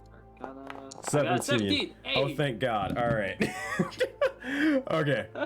So, as you're sort of just placing your hands down, you look down towards these and you see these strange glowing lights. They seem to be glowing every now and again, and they seem to be obviously the only sources of the light at the moment.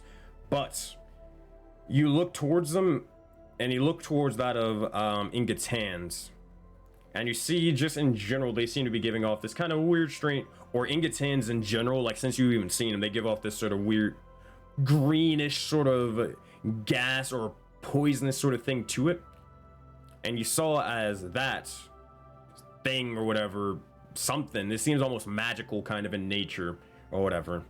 You look over directly down to these sort of these other light sources. And you figure, well, if one can get deactivated, maybe the others can. But maybe magic has to be applied to them. And they're all the same colors? No, they seem to be. Alright, Ingot, take your hand off. Alright, I take my hands off. Does it stay? Does it change? Yeah, it just stays. Can I just start spraying poison on just all the symbols? Yeah. Alright.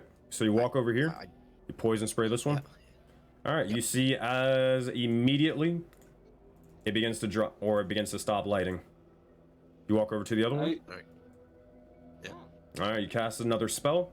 Magic, it begins to hit it, and you see as immediately it begins to dissipate. And as it does, Navarro, you look over off to the side, and you see as the sigil on the wall, after all of the other sort of wards being or almost overcharged and or overactivated, you see as the sigil on the wall begins to light up. And as it does, you all watch as the door begins to almost go further into that of the wall and slowly grate up and lift open. I run the fuck outside. Good work, buddy. Doors Let's open, get my the friend. fuck out of here. However, And I just taken it. as you're getting ready to walk outside, stop right there. Oh boy. Oh no. Okay. You all begin to watch as all the script on the walls itself begin to light up, and as you immediately now are trying to just almost duck underneath and get out of there as fast as you possibly can. One by one, as they do, you hear this in the or far off in the distance. Oh boy.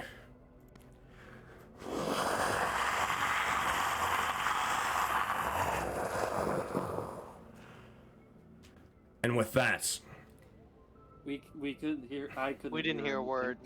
Unfortunately, it was just. unfortunate. Did it just cut out completely? Yeah, we unfortunately, didn't hear just cut anything. out. It's a We volume heard level? silence. Silent. It was really like informative, I have to say, Sensei. Everybody on stream heard it. Wait, what? What is this channel? What is this Discord chat? I don't get it. I don't get it. Hold on. Let me. Wait, that doesn't make any sense. Voice video, voice. What? Alright, hold on. Do we have to tune into stream?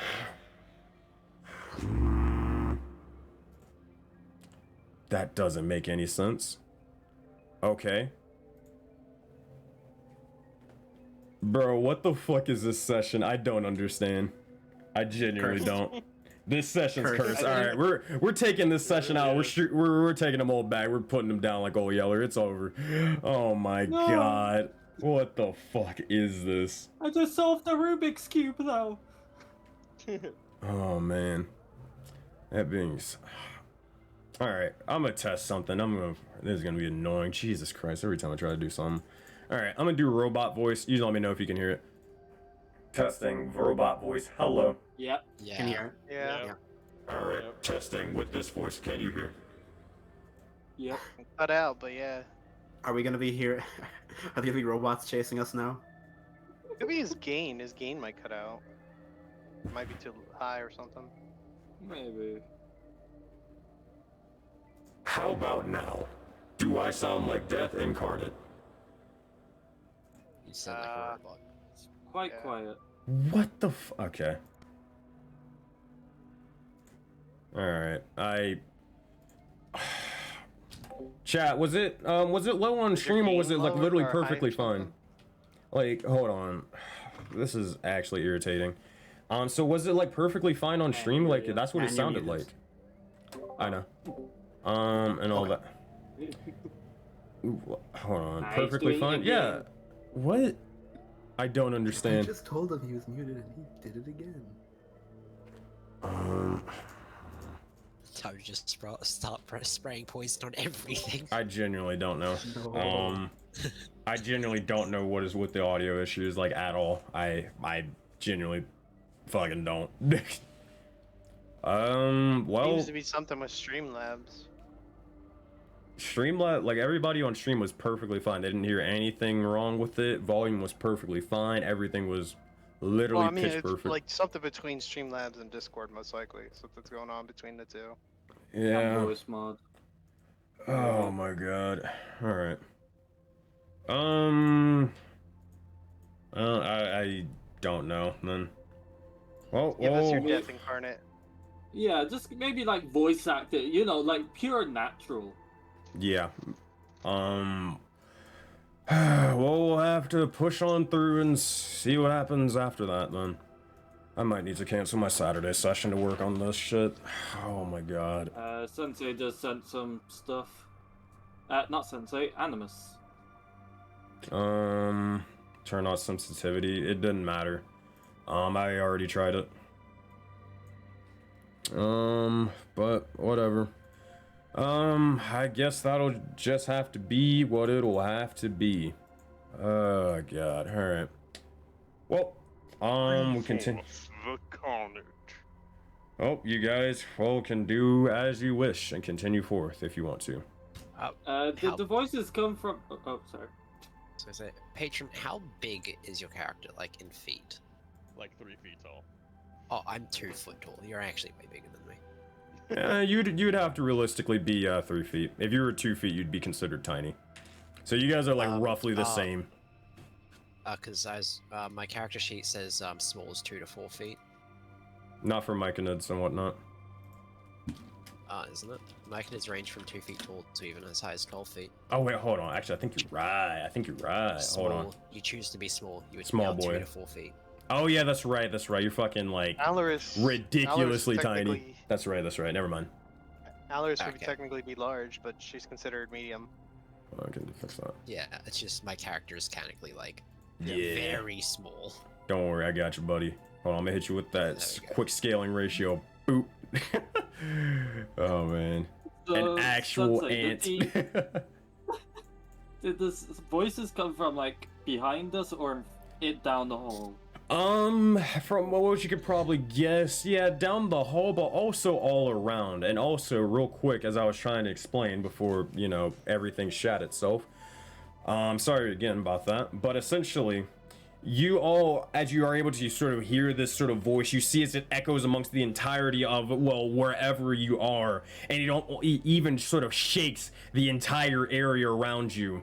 Almost each and every one of you stumble for a brief moment in time, dropping down to your knees before, or stumbling onto and crashing into that of the walls, before you immediately are able to right yourselves. The area begins to shake, rocks are slowly falling off to the sides before everything collapses Rocks in are front. falling. With that, Wait. the door is open. You can continue if you wish. I just start running down the hall because I seen some rocks.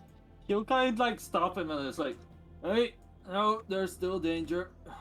Okay, Sounds of it. I couldn't help but imagine fucking picking up him and throwing him like a toxic football. It's a big football. Haha, I'm 2 feet. I'm not that big for a football. Zephyr, Expand the or mantle. Zephyr. Oh. Oh, go ahead. What are you saying? Yeah, he's going to look around the corners every time and try and like, I guess lead them just so like the little mushroom doesn't run ahead too far and like find trouble. Do Alright. like an acrobatics to try and jump around him. Sure. I'll say this. This is kind of like a grapple check. I'm assuming you're trying to keep him from like walking past and, you know, running off, right? Yeah. All right. Well, I need you both to make. Okay, so here's what I need you to do. Ingot, I need you to make an acrobatics check. Or Zephyr, I need you to make an athletics check. Oh man. Oh man. Oh boy. All right. I don't Ingot, describe how you were able to flip around or get in between that of Zephyr I'm and sprint literally off. just so small. By the time he like leans Wait. down to grab me, I've just zoomed through his legs. Wait, do I see him trying to grab him? Yeah, it's not too hard. He's a big old panda. Oh, then if I'm watching him right now, I'm going to mimic his exact movements. Oh yeah, you said yeah. Okay, that actually does check out and make sense what you were saying. I need you to, Myra, you can make another athletics check to try to grasp that of the mushroom. Oh, it ain't gonna happen, but Yeah, 14, it was worth a shot. You try, however, you see as Ingot is too fast and nimble as he dives in between both of your legs and continues forth. Stop right there, Ingot. I will tell you what you see in a minute. Oh, man. That being said, Zephyr, as you're looking over and you see that Ingot just sprints off further, you look over to the right and you see this. You see that of a skeleton off to the side, and it seems to be sort of slumped over, not moving. It seems to be dead and just long decayed.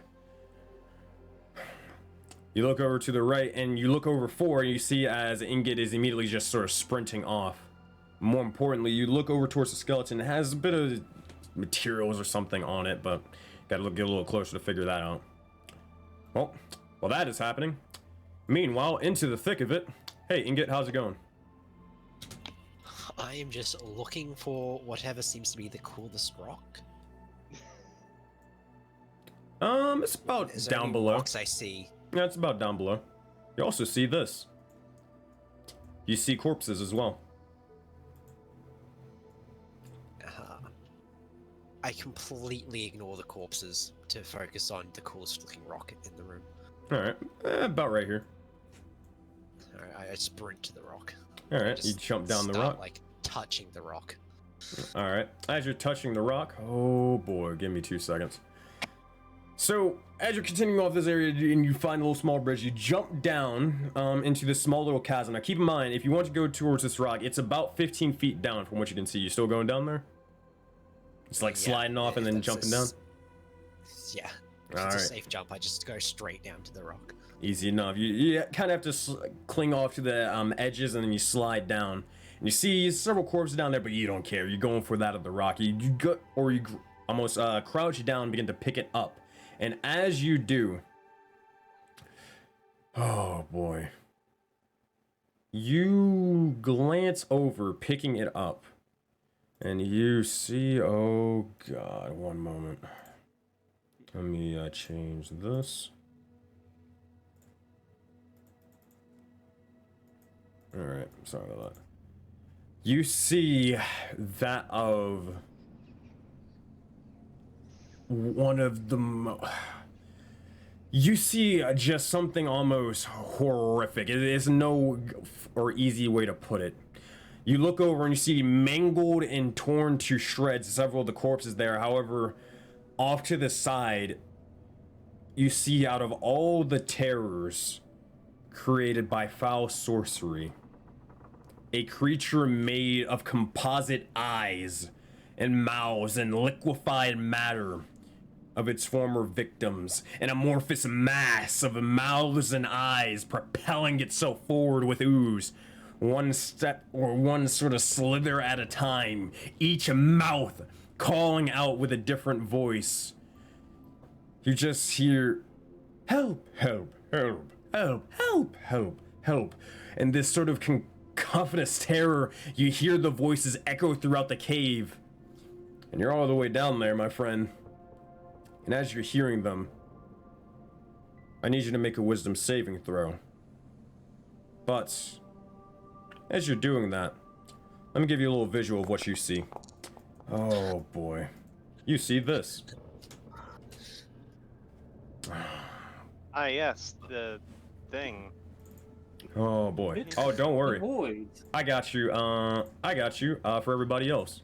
Because I can do this. I believe... Oh, it can't? I might not be able to do that. The location name changed. Oh, I can see it on Twitch. Oh, that looks lovely. There you go. And you see, what'd you roll on your wisdom saving throw? Oh, dear 6. God. Okay, that's good to know. Hey, hey, Ingot, I need you to roll a d8 for me. Just roll a d8. Alright, that is that one. I think it says it's 7. Zephyr. Huh. Interesting. Good to know. And you see, as it's slowly but surely making its way closer and closer towards you, As you can see, as it's just sort of slowly, almost clinging to that of the walls, clinging to that of the floor, and everything around you, trying to immediately get closer and closer to that of its prey, to add you to the multiple eyes, to add you to the multiple mouths of the creature. That being said, Zephyr and Myra, you saw Zinga just sort of sprinted off and jumped down somewhere. What are you doing? You also look over and you can see a corpse of a skeleton off to the side. If it's safe to cross, he's going to go up here and just peek around to Ingot. Alright. I'm going to follow him. Easy enough. Like, oops. I think I went ahead of him. So, what do I sense with Ingot? What's the little bugger doing? What is Ingot doing at the moment? He is taking that of his weapon, and you see, as he is hitting a strange skeleton off to the side with his sword, and he is just slashing and tearing into it over and over and over again. And you just see... I don't hear... Oh. Say it again? I don't hear anything. I don't see the monster. Not yet. Not from where you are. Do I see anything? From you, whatever you guys' character, you guys have to move your tokens to actually see what you want to see. There you go. Now you're getting it. Now you can probably see them. Oh, Lord. There it is. That was the reaction I was looking for. Oh, Hey guys, boy. what do you see? Right? Silently Ingot. gonna stare at it. Get the fuck up here. As a Right, slowly... guys, what are you freaking out about? Oh god, what the fuck is that? Help, help, help, Ingot, do you do anything? help. And you see it's Can I just do getting anything? I don't know what closer to- and closer. Yeah, as you just see Ingot is just literally slashing directly at the rock. Ingot, make another wisdom saving throw. What are you guys doing? This thing is slowly but surely approaching you guys closer, or at least Okay. Ingot closer and closer. Do I think it's going to 8. take a... That is a fail. Do I Roll think another it'll D8. be quick enough to go down there, snatch him up, and get back up?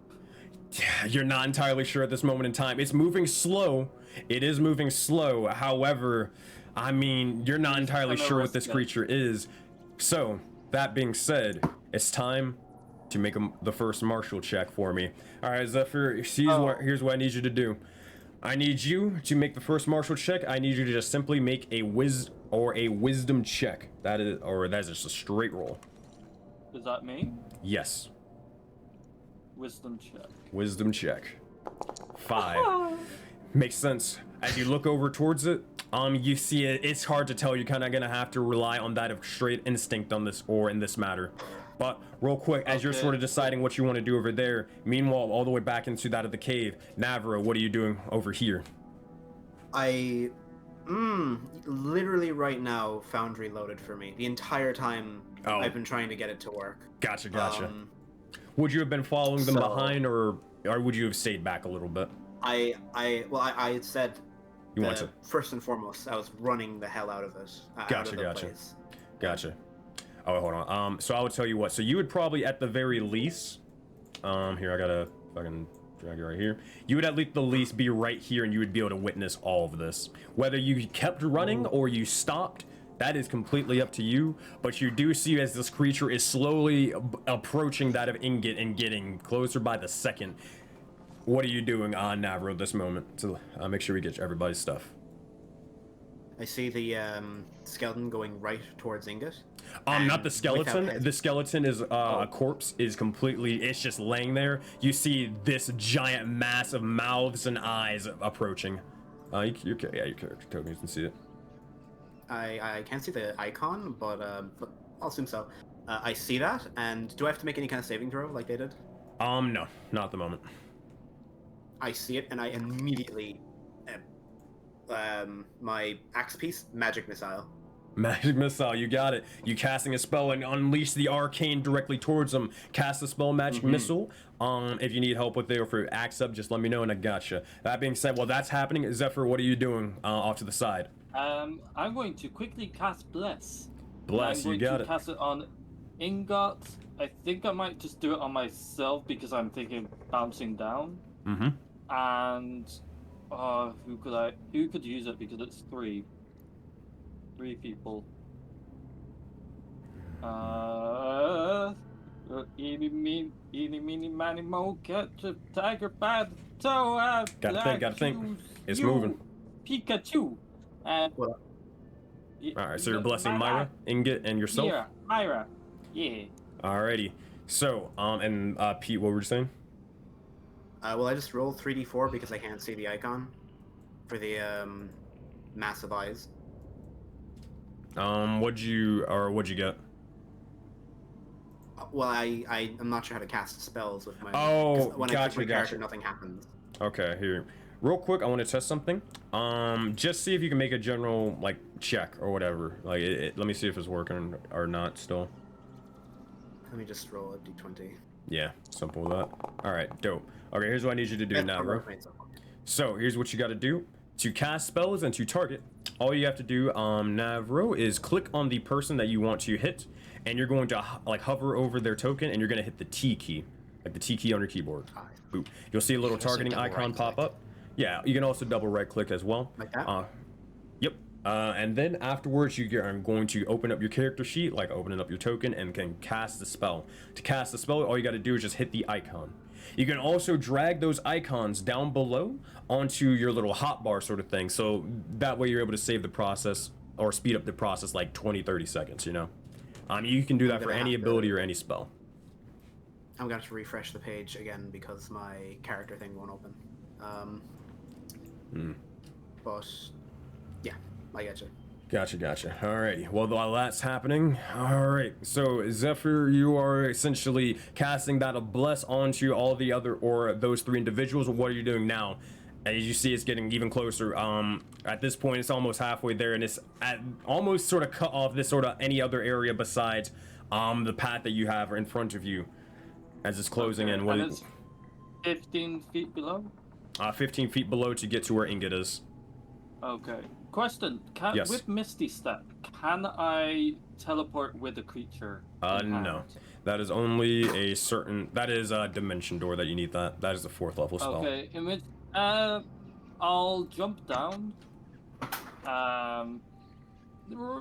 Fast enough, but maybe slide on the wall if it allows. Easy enough. Okay, and then I'm going to pick up Ingot just as quick as I can and chuck him up. All right, so you cast a bless already. Throw the little. Mm-hmm. Yeah. So you cast a bless already, so you're sliding down immediately and trying to get down there. However, as you begin to dive, or as you're in that of this sort of chasm, you see as it's slowly approaching even more. It's moving slow, but it's taking up a huge mass of this entire area, and you hear the whispers and that of these sort of multiple voices on top of voices yelling out towards you. At this point, you hear as they begin to screech out. And with that, I need Ingot and I need that of Zephyr to make another wisdom saving throw. Add a d4 because you're blessed. Can I do something? Sure. What are you trying to Or, do? like, 21 we're then. supposed to roll. I wanna see if I can intimidate it by just banging against my chest like a gorilla. All right, make an intimidation check. That being said, while that's happening, Zephyr, 18 and 17, you guys are more than fine. You hear as the screeching begins to, or happens in a curb. However, you're able to sort of push through. You see as it's beginning to slowly, or at this point, it's getting ready to almost consume the entire body of this strange skeleton off to the side. This corpse, it seems to have multiple useful materials on it. However, it seems to be too close and is almost consuming its entire mass as it steps over it. That being said, next turn up, Amethyst, what are you doing off to the side? Are you just watching this sort of whole thing play out, or as Navro is getting ready to cast Magic Missile, are you doing anything else? Absolutely, I want to move over to behind this rock over here. Okay, easy enough. And just kind of suppress the fire in my body, kind of turning more to like cooled lava, and I want to hide. All right, make a stealth check for me as you try to get back and hide. Magic Missile, let's roll the damage for it. Did you roll the damage for Magic Missile or nah? Well, I pressed standard roll, but nothing happened. Do I press damage fast? Yeah, right sometimes it does that, Perfect. so you gotta hit damage fast. It's not all the time, but it's sometimes. All right, that being, oh boy, where'd it go? 2 damage for all 3 darts. That is a total of 6 damage. All right. Nice. So as you begin to unleash that of this or the several magic missiles directly towards them, they strike and impact into the creature. However, they almost consume it entirely. They seem to be very, very powerful. However, with that, I think at this point, as you have damaged it, you tried to intimidate it. Hold on, what'd you get for your intimidation check? 25. 25? Hold on 1 second, I gotta check one thing. Yeah, I figured as much. You look directly towards it, and you almost every single last one of you begin to look towards that of Myra as they beat their chest almost like that of a gorilla in intimidating fashion. However, you see as the creature begins to look and stare directly back at you, Myra, unfazed. And as it does, I would say with that, gentlemen, your souls are shackled, and the time for battle is now. I need everybody to roll for initiative. Oh dear God, I guess we're doing it. Oh goodness. All right, I will teach you guys how to roll for initiative for everybody new into that foundry, so give me 1 moment. All right, hold up. Of course I go last. Oh boy, let me remove these guys. They're dead. Alrighty, that being said, so for everybody new into that foundry, here's what I need you to do. So if you look into the top right corner of your screen, you'll see like a little chat icon, but you'll also see a fist icon for like punching and all that stuff. Click the fist icon, and then you'll see that of your character, like a little bit of a D20 icon. Click that icon, and you'll roll initiative. Boom, boom, boom. Alrighty, that being said, let's roll initiative for this guy. Not terrible, but not that bad. That is a 6 for him. And with that, I guess we're doing it here and now. We're doing it live. Alrighty, 1 moment, please. I guess it's now time to get the battle music out. Oh boy.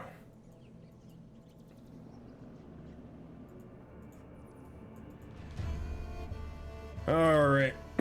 So at this point, as you see the creature slowly making its way closer and closer towards each and every single one of you, or that of Zephyr, you're getting ready to try to grab that of Ingot and chuck him off to the side, or chuck him back up and get him there to safety before it's too late.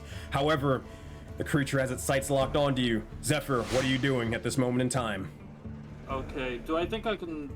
How much reach do I think the gibbering mouther has? Like, would it be able to get us on top of here? You said how much, what again? Reach. How much reach? Looking towards him, you gotta make another martial check. So make a wisdom check for me, and let's see what you got.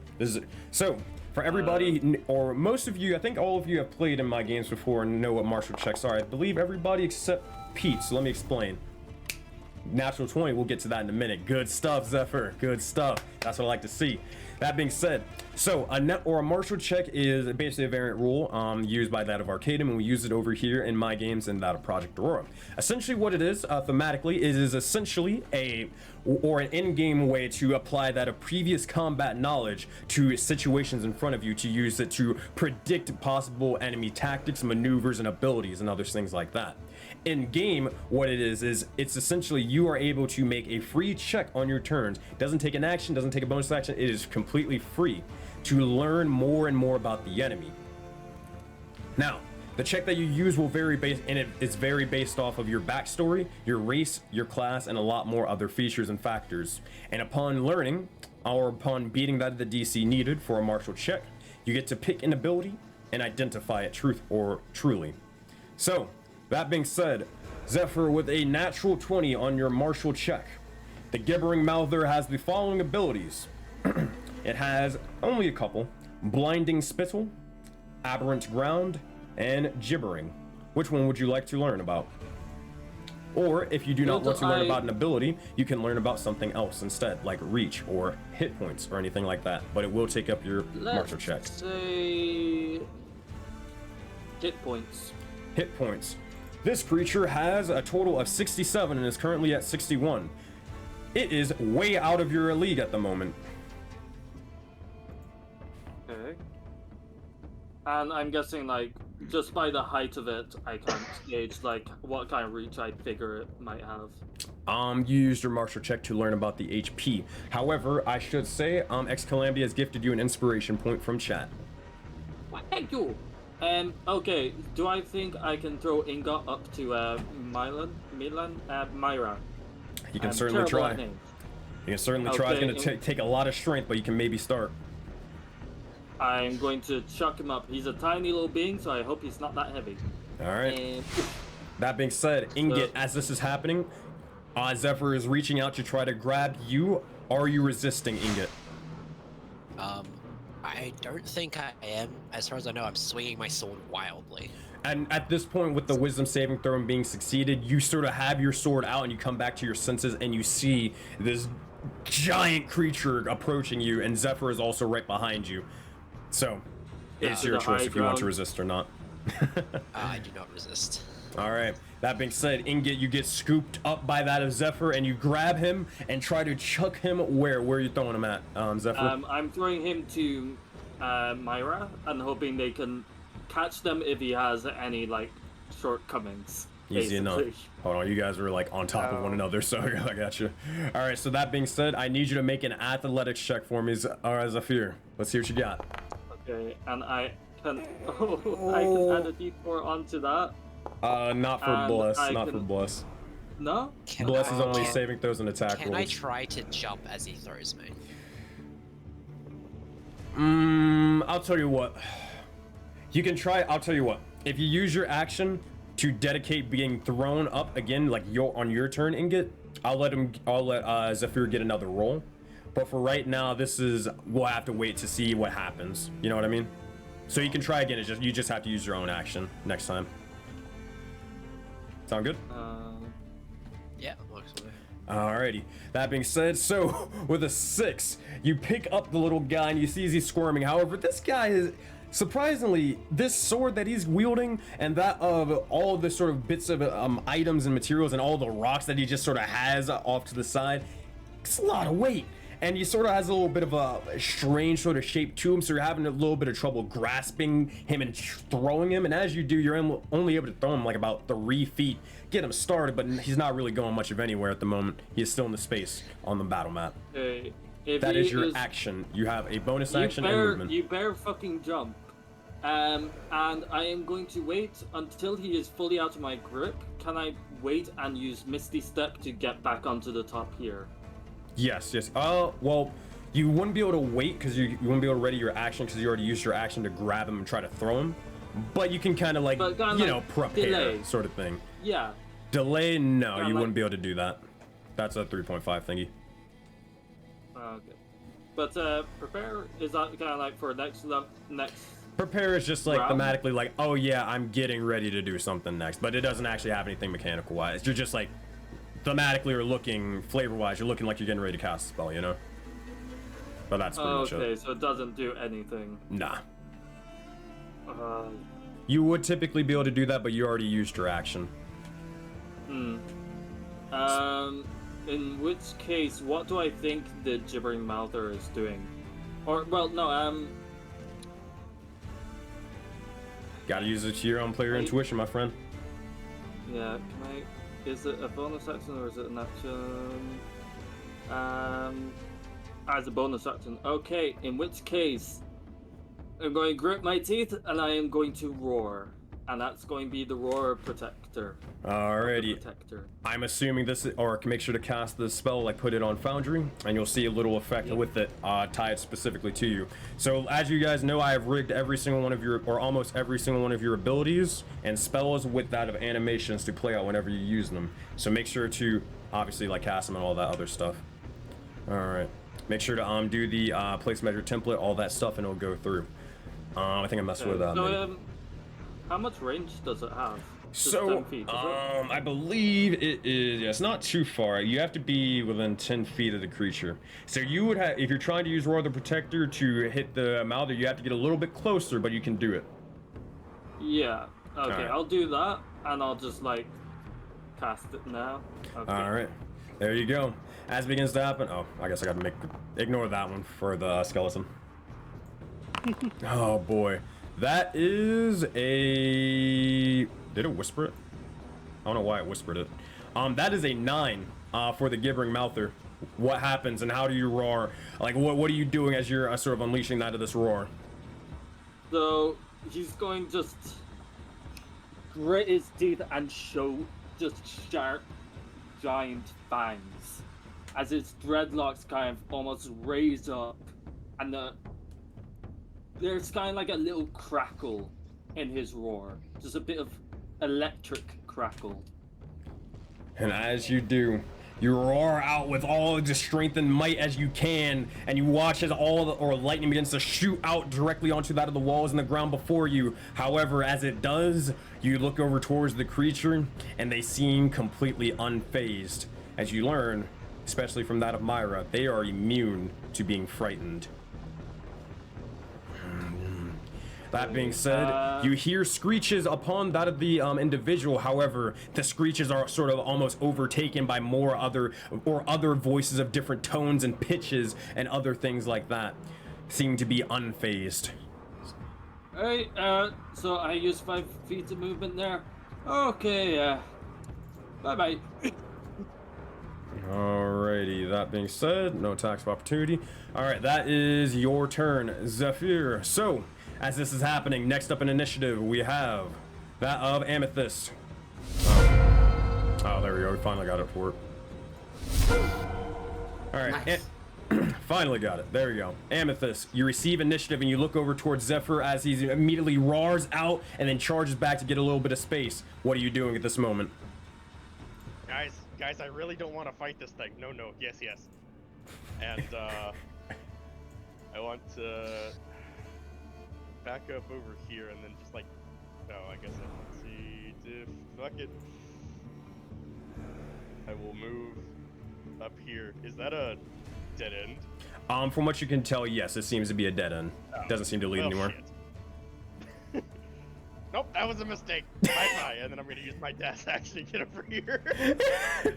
Do you get that at level 2? Hold on. Wait, you may be getting a little hold of yourself. This is level 1. Do you get cunning action? I hope you get cunning action at level 1. I said a dash action as my action.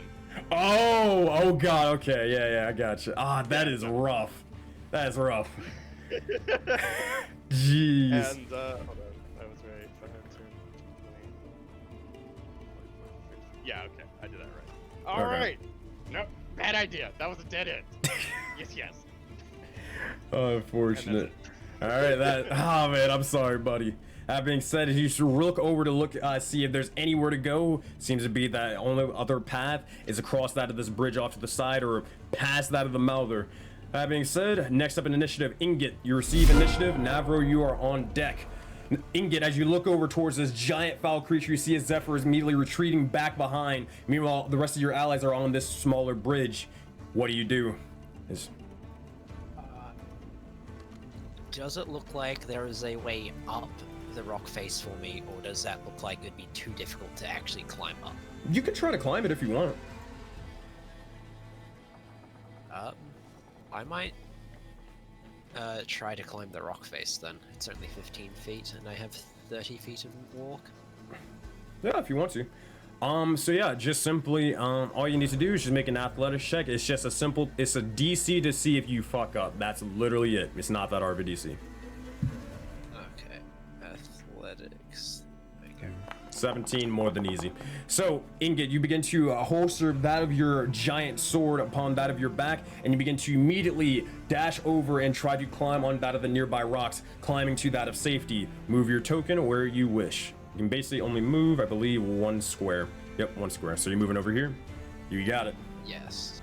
All right. That being said, that is your movement action. You have an action and a bonus action left, and a martial check if you really want to make it. But what else are you gonna do?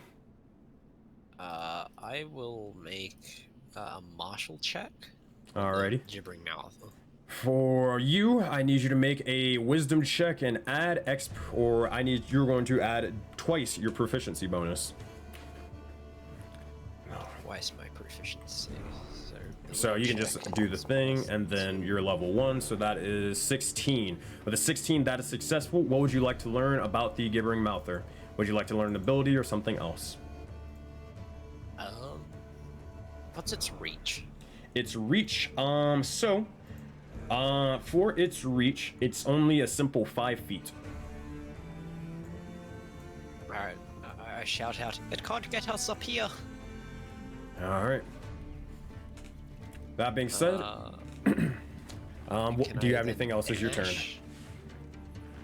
I use a dash as action to then get away, or do I have to do that before I move? No, you can do it now if you want to.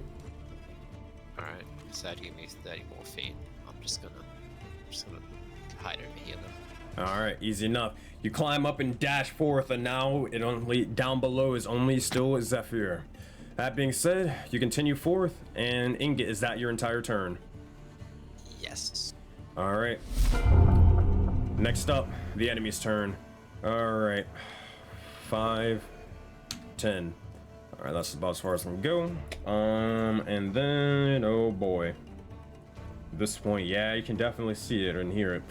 You hear as multiple bits of sort of almost contorted sort of screams and yells of pain and agony begin to fill out of this entire cave and chasm. As they begin to do so, at this point now, as you're focusing on the creature or looking forth and seeing exactly what's happening, you hear it over and over and over again of these different pitches and tones. I need everybody, I think that's literally everyone. Hold on, that is... I need Navro, Myra, and Amethyst. I need you all to make wisdom saving throws for me. Myra has bliss, luckily. If you have bliss, add a d4. 14. Maybe Amethyst needs 14, not bad. 16, add a d4, might as well. And an Is the 8, DC really that high? might as well. You don't know the DC. And also, to be Oh, fair, Lord, I have been known to okay. get... Yeah. I'm not afraid to throw DC 20s at level 1s or forwards or anything. You guys can ask Ryan with the Frost Maiden. It's happened. He's an asshole. Okay. Thank you. Thank you, 20. patron. Thank you. I You're welcome. appreciate that. That makes me feel real good. Nah, that being said, 20. nah, jokes aside, 20, nah, 20 you're more than fine. That being said, oh, God damn it. that being said, with a 20, and an 8 and a 14, because you haven't identified that of the DC yet, you are all fine. However, Amethyst, you begin to hear that of the sort of, that of the talkings and sort of murmurs, and as you do, I need you to roll a D8 for me. That thing is, sort of lagging a little bit. Why is my camera lagging? That's so weird. I don't know. What can you do? That being said, at 3. All right, you got it. Oh no. All right. Wait, hold on.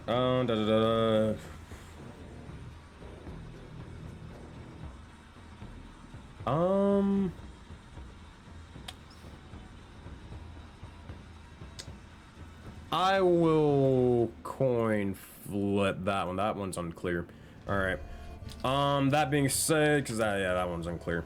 All right. High or low, Amethyst?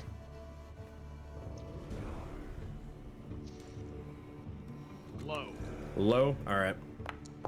I Oh, changed no. my mind. All right. Well, that's a 20. Nice. All right. You see as Amethyst immediately just begins to go slack-jawed for a brief moment in time, and you just stare at the creature, almost in fear but unmoving at all. That being said, that is the Malther's turn. That's all it can do. Navro, what are you doing? You look over towards that of Amethyst, and they just completely stop moving. Meanwhile, Zephyr is still down below, and all your other allies are on board onto this bridge. What do you got for us? I'm gonna move away, but before I do, I want to spend my action to really, like, right before I run with them, to, like, examine it closely. Like, how does this thing even function? You know? Mm-hmm. Okay, trying to figure out how it functions. I will say this, this will be a martial check for you. I need you to make an intelligence check. And I need you to make special your background proficiency. So make a intelligence check, and then you're gonna add your proficiency bonus as well. intelligence ability check. Yep. 8 Nice. plus 2, 10. How is this thing sort of? So what you can tell when you look over as it begins to wash over that of the skeleton, you see as it is completely just absorbed and just almost turned into nothingness. You do see as this creature begins to get even bigger in size as it consumes that of the skeleton down below. Hold on, I'm gonna move it so I can oh here, I gotta move this right here just so I can delete it. You do see as it slightly grows in size as it consumes it, and from what you can tell, this is made out of all of its victims that ever fell to the creature. That's about as much as you can get with a 10 though. What else you got for us? I'm going to. Which way is the way out? It's been. To the left. To the left. Yeah, I am you can going tell. to run in that direction. Easy enough. Oh, see if that works. Can you move your token? Or there you go. Then there we go. It's 30 feet. All right. You look over this and you just immediately cut and run. And as you do, you dash over and you see that there's a dead end off to the side behind you. But also there seems to be a large sort of wooden sort of bridge off to the side. You also see as there is something hanging over here, some sort of giant crate of the sorts. But it doesn't really seem to matter to you at the moment. You dash forth and you continue on. What do you? That is your movement action. You have the rest of your turn. What else do you want to do? Well, I've used my primary action, moved. Not much else I can do. You only used your movement action and your martial. You have your whole martial action and you're bonus free. action and everything.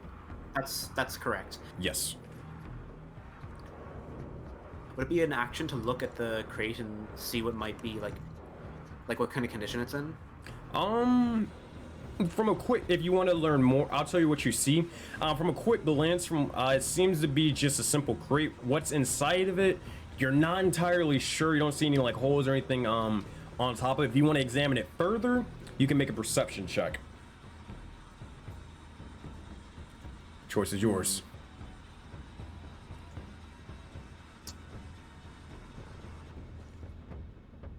I'm gonna yell over to the team and just look at them and say, that crate, it can be used. Get it underneath it. Distract it, whatever you have to do. And I'm going to dash over to where the crate is. Nice. All right. You yell out and you dash forth. Oh, hold on. 30 feet. Oh, Hold yeah, on. that was 30 feet. It was okay. I was making sure. All right. That being said, you dash over here and you're able to at least see further into the room off to the side. So I will at least reveal this to you. This information is known, but you see further down over here. As you do, you continue forward or hitting that of turning towards the left, and you see a couple of mechanisms and the such that seem to be able to move this crate up and down. And you look over directly towards it, and you can see almost immediately, no roll needed for it as you're right beside it. You see, let me check my notes. Funny enough, you see that of blasting powder. This is explosives. Ooh. Be very Okay. careful. You sort of your eyes almost go wide for a brief moment in time. But that being said, I believe Navro, is that the end of your turn? That is the end of my turn. To just completely confirm, that was the stuff in the room that is behind me, or was that the crate that's right in front of me? This is this crate right in front of you, right here. Okay, perfect. Gotcha. All right. That being said, Myra, you receive initiative. What would you like to do? Seeing how my attempt to intimidate didn't work, I'm going to summon forth the energy I've been feeling and fire it as an eldritch blast. All using right. An ungodly screeching noise when I fire it. Go ahead. Hopefully You hitting conjure it. that of the spell. Did you cast it on Foundry? Yeah, that is. Yeah, it says 19. Did you do it through D? Like, did you click your character sheet on D&D Beyond, or did you do it through Foundry? I had to do it through D&D Beyond. I'll count the roll, but do it through Foundry. Because basically, like I mentioned this before, whenever you don't use it through Foundry, it breaks a lot of the systems and stuff in play. So every little thing from your character sheets, like all of your backstories, like everything is all on Foundry. So you work with it and affect it in real time. So try to get in the habit of using it. We're taking obviously the 19. I'm not gonna make you re-roll or anything like that, but just cast the spell anyways. Do Just I so roll everything. damages? Like, No. So open up your character sheet, double click on your token. yeah, I see it. Most targeted token. God. So you target a token, you just hover over, you hit T, and then boom.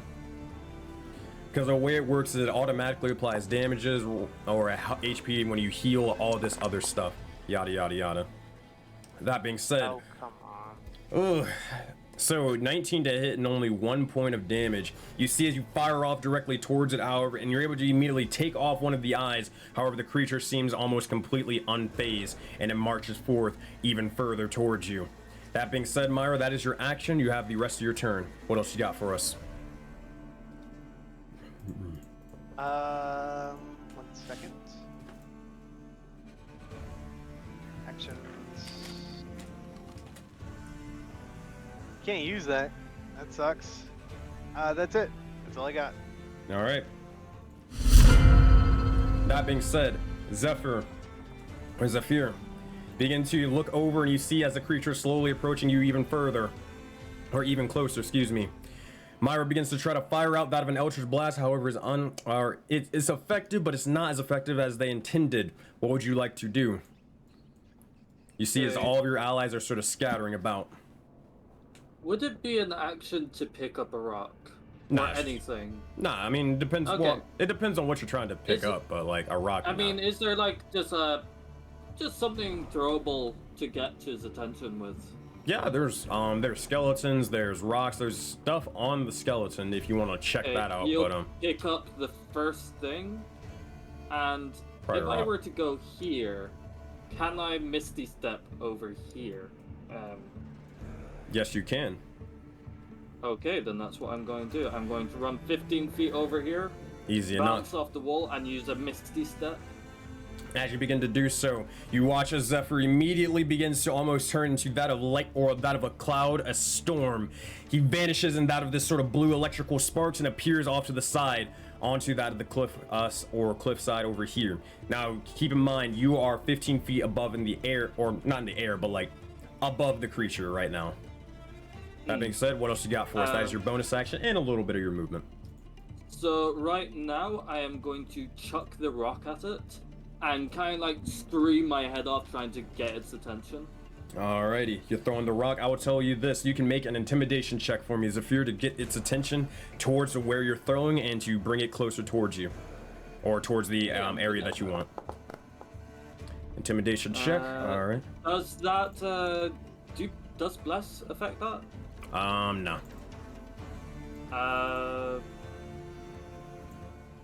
Yeah, I'll leave it at that. Alright, let's see what he's got. Oh boy. That is a 3. Hey. You will see as the creature begins to go, "Ow!" and then look directly towards you, facing you. Look towards that there is no other individuals down below, and you see as it begins to turn its focus and or get ready to start moving closer towards you. You have it, or seems that you are successful. Good boy. And he's going. I used 15 feet of movement, didn't I? Yeah, you have 15 more if you want to do anything else. Yeah. So 5, 10, 15. So All right. I'm going to move here. You got it.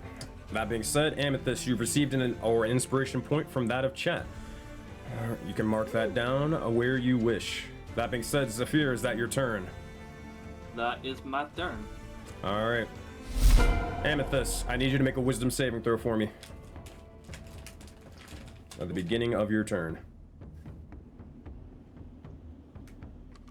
Wisdom's. Nope, not initiative. Wisdom. 6. Oh, man. Unfortunate. All right. Amethyst, here's what happens.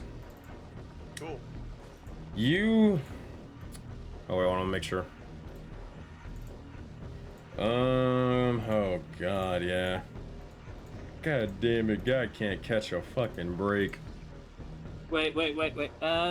No, I won't have enough to do inspiration points. Aw. Yeah. You see as no one was able to help you. Yeah, you see as Amethyst is just sort of sitting there, not moving, just staring at that of the creature. Wisdom saving throw is not enough on both turns. That being said, I do need you to roll a d8 for me as well for the next turn. 8. Mm-hmm. Oh no. You see as Amethyst is getting ready to grab that of their crossbow out, and you see as they're slowly but surely, like as the voices are entering into that of their head, you see as they're slowly bringing that of their crossbow to one of their allies. Which ally we'll have to find out in or shortly. That being said, Ingot, you receive initiative. What else would you like to do? Oh my god. Alright. How far is that creature? I'd like to run over to be above the creature. Like at the edge. Did that... it's not letting me move.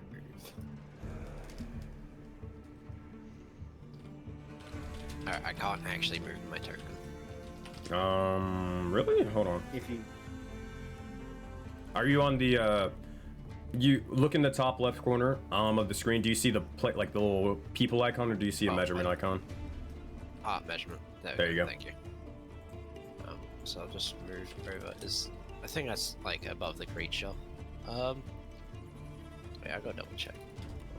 I can't poison spray. It's 15 feet down, isn't it? 15 feet down. Yes, it is. How far of a range is poison spray? I think it's like 10. Yeah, it is 10 feet. So yeah, you'd have to sort of slide down a little bit and try to do it, but you're putting yourself in danger. You can still do it, but the choice is yours. What do we got? We got it. Just lead it to the explosives. No. Now your turn. Can't speak. I will, do I look like I could move 5 feet down without, like, putting myself in severe danger, or does it look like I might... Considering it's right down, steps? it's really dangerous. You'd probably have to make that of a dexterity check to see if you would be able to get, probably be able to just quickly do it, but, or like to hold on, cast a spell, and then get back up is more so. You can certainly try, but I mean, one fuck up, I mean, who knows what can happen. I think I'll just spray, I'll try to poison spray it wildly without actually hitting. Just gonna spray at it aggressively. Alright, that being said, I will make a perception check for the creature. Alright, you want to see it roll low. You want me to roll? No, I got it. 7. All right, it doesn't notice the poison spray, and it keeps on traveling forth towards Navro and Zephyr. Alrighty. Just back off a little then. Easy enough. You begin to poison spray and back Martial up, check. getting a little bit further back. Make a martial check for me. Wisdom. Is it a wisdom check? Yes, for you is a wisdom check. So, yeah. 13 plus 4, 17. That being said, would you like to learn an ability? Would you like to learn something else about the creature? What would you like to learn about them? I'd like to learn its move speed. Its move speed is 10 feet per turn. Alright. It does not move fast. I just shout out to people. It moves very, very slow. We know. That's the end. Thank you. Alright, that being said, that is the end of your turn. Alright. The Mouther is going to receive initiative. It is going to use 10 feet here. And it's going to use, I guess, this action again to dash. It's going to move about, closer to, hold on, about right here. You'll see as it will move around and up towards that or as if you see as this sort of mound trying to climb and tear its way onto that of the walls. However, it's struggling to do so. It is underneath the crate. That being said, you do hear as the sort of screams are echoing about it, and I believe, is it on your turns or is it Gotcha, it's on your turns. Okay, good to know. That being said, that is pretty much all it can do. Navro, you receive initiative. What would you like to do at this moment? So how far below is this little ravine? How far down is it? So it goes down How to deep about does it go? 15 feet. Right now, in comparison to like how big the creature is, like compared to that of the blasting powder, it seems to be only like a 7-foot difference, roughly. So there's enough space that it's right underneath it. Yeah. Perfect. Okay. Is that enough that it won't? Are you guys alright with hearing loss? Yeah, it's better than death. I just kind of look down, give a bit of a mischievous grin, and looking at the bit of rope, I point my finger, kind of stash my spellcasting focus with my hand on it, and I cast Firebolt onto the rope. All right. I got scared for a second. I was like, "You're casting firebolt on the thing." I was like, "Oh God!" No. Yeah, I was also I got scared. fireball. Oh I was man! thinking All fireball, right. so it's like, oh, okay, that's a bit overkill. Oh no. All right. At level 1. Because it is down below there. Hold on, I wrote this down because I had a feeling this would fucking happen. Give me one moment. Each creature will have 5 feet. How many is it? It is a total of that. That is usable. You are using the entire crate. Oh fuck. Do we have technical cover? We'll get into that in a minute. We're a good distance. Oh, we'll get into that in a minute. I'll let you guys know. I'm calculating math here. Not TPK, just half So that's No. another 46. So that's 46. I think you just caused this entire gate to crumble. Okay, alright, so Navro is first off, as you unleash that of the, or you shoot, or Navro, as you shoot that of the firebolt directly towards the rope, you see as it begins to slightly burn and then tear before immediately dropping further and further down onto the creature. You see as it has this giant toothy maw looking directly towards you and immediately just consumes that of the entire crate. As it does so, you guys pause for a brief moment in time before the acid begins to seep onto that of the blasting powder. You hear as multiple eruptions of fire and flame, as well as this sort of deafening sound begin to emanate around the entire cave. And with that, Zephyr and Navra, I need you to make dexterity saving throws with advantage, and the DC is lowered as well because you do have cover on top of that. Let's see what you got, friends. No, this explosion. Acrobat? No, Dexterity saving throw. I want you to know this is how far the explosion is. And it has advantage? How do we do No. advantage? Do we just roll twice? Yeah. Okay. So you roll twice, or you can whenever you want to do advantage, you can hit Alt, like hold the Alt key down, and then also click. Okay. Does by any chance does bless help? Yes, bless does apply here. It is a saving throw. Yeah. I mean, I think I passed anyways, but I got 19. 19. All right, good to go. What about you, Navro? I only got a 10. Ooh. I will give you an inspiration point. All right, that is 11. Anybody else applying any more inspiration points? I ain't got any. Yeah. Who's got the inspiration point? I'll apply mine. All right, that is a total for 12. All right, anybody else applying anything? I don't think I have any for Olaf. Apply do I? fear. Not only am I gonna I die believe from Finn, you have explosion, I'm 2, gonna and die I think frightened. I believe Finn has 2. Ingot has 1 that he's using. Myra, I don't think Sure has any can. yet. I think Amethyst has 1, I believe. Okay, then I'll give the other one to him as well for a Okay. total of 13. 13. All right. Is anybody else adding anything? I do have my own inspiration, so I'll add that too. All right. Total of 14. Oh boy, we're expending all the Auroraverse's help right now. All right. 14. Anything else? All for it. Having him die. All right. Is anybody else adding anything? Last chance. This is 14, I believe. Correct? Yeah, 14. Hmm. 5, 4, 3, 2, 1. 14. The DC was 13. You lucky son of a gun. Oh man. That being said, oh boy. So, the good news is you don't take it. Well, you're not going to take much of any damage. You will take a little bit, but nowhere near as much as this guy's about to. So, here's what happens. You, first off, take 1d6. Oh, that's not bad. You guys both take a or 2 fire damage. So I'm gonna drop that down for you. Boop. And boop. Oh, that hurts for a wizard. Ooh. Alright. That being said, this guy is going to take a total of 6d6 fire damage and bludgeoning damage. Oh boy. 20. Ah, that was actually terrible. That being said, you see as the creature begins to immediately begin to burn and tear, and as it does, the crate begins to bash its skull directly in as all the bits of debris and rubble begin to go flying wide and into and out of the creature. You see as it stumbles off for a bit, and you watch as rocks begin to slowly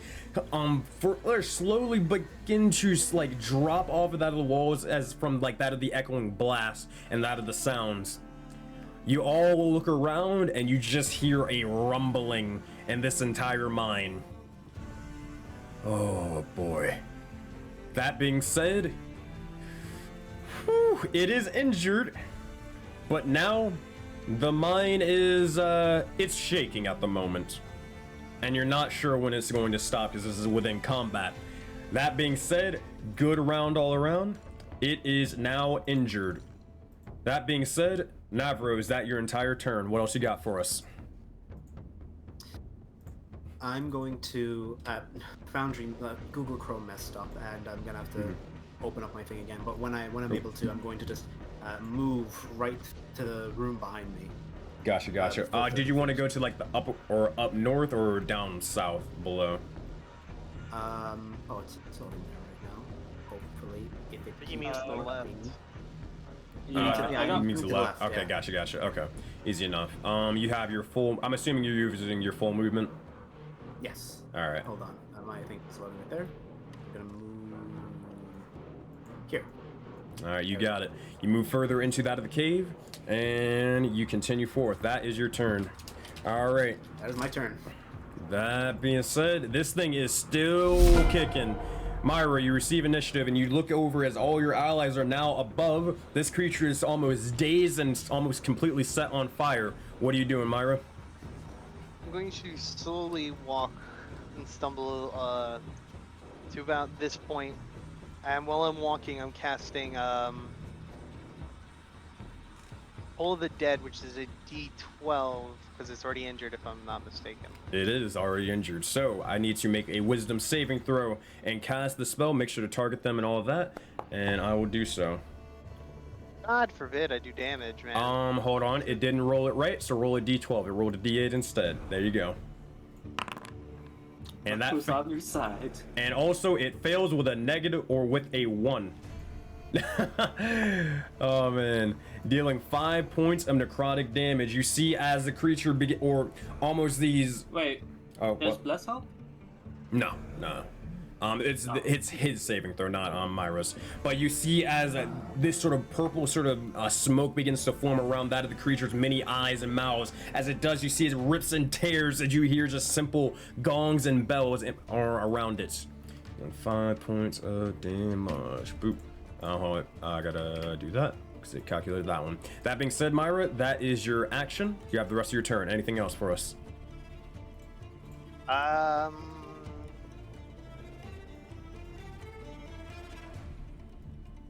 have a reaction, but I can't use it, so. All right. So is that your turn then? Yeah. All right. That being said, you continue forth, and as you do so, Zephyr, you receive initiative on the 3rd round. What would you like to do? Kill him. He's not. I don't. Can I martial check first? Yes, go for it. Make a martial check. And that's wisdom. Yes, wisdom for you. Okay, that's an 8. All right. It depends. What are you trying to learn? I'm hoping to learn whether physical objects heal him, or aid him. For so, that, like, if you wouldn't someone know. were to make a physical attack, yeah. For that, you wouldn't know with that martial check. Would I be able to learn anything? You will be able to learn at least this. General stuff. Considering that, well, actually, no, I think that's only on 20s. You get to learn that. Yeah, no, never mind. Yeah, never mind. That's only on 20s. And he's low enough below me that he doesn't get an opportunity attack. Yes, you are correct. And did I notice that Amethyst is aiming at an ally? Yep. Okay, is there something that I could chuck over at him? No one helped them at all. They just walked away. Yeah, I know. Can I just like pick up like a rock or just something and just chuck it over and hope to knock him out of it? Make a dexterity check to accurately beat him with a rock. I won't say this will be an attack action, but you can certainly try. Okay, if it's an attack, then I get to add bless. Because I just looked up at it. You actually do, yeah. Yeah, so Carano's guides your rock throwing. so it's ability check, but an attack roll. So yeah, just make a dexterity check. I'll handle the rest. Okay, 19 plus Out of D4. 3. 22. All right. You grab just a random rock and you just. Boom, and you throw it directly over to that of Amethyst. You see as it courses with that of lightning and just sort of cracks you across that of the skull.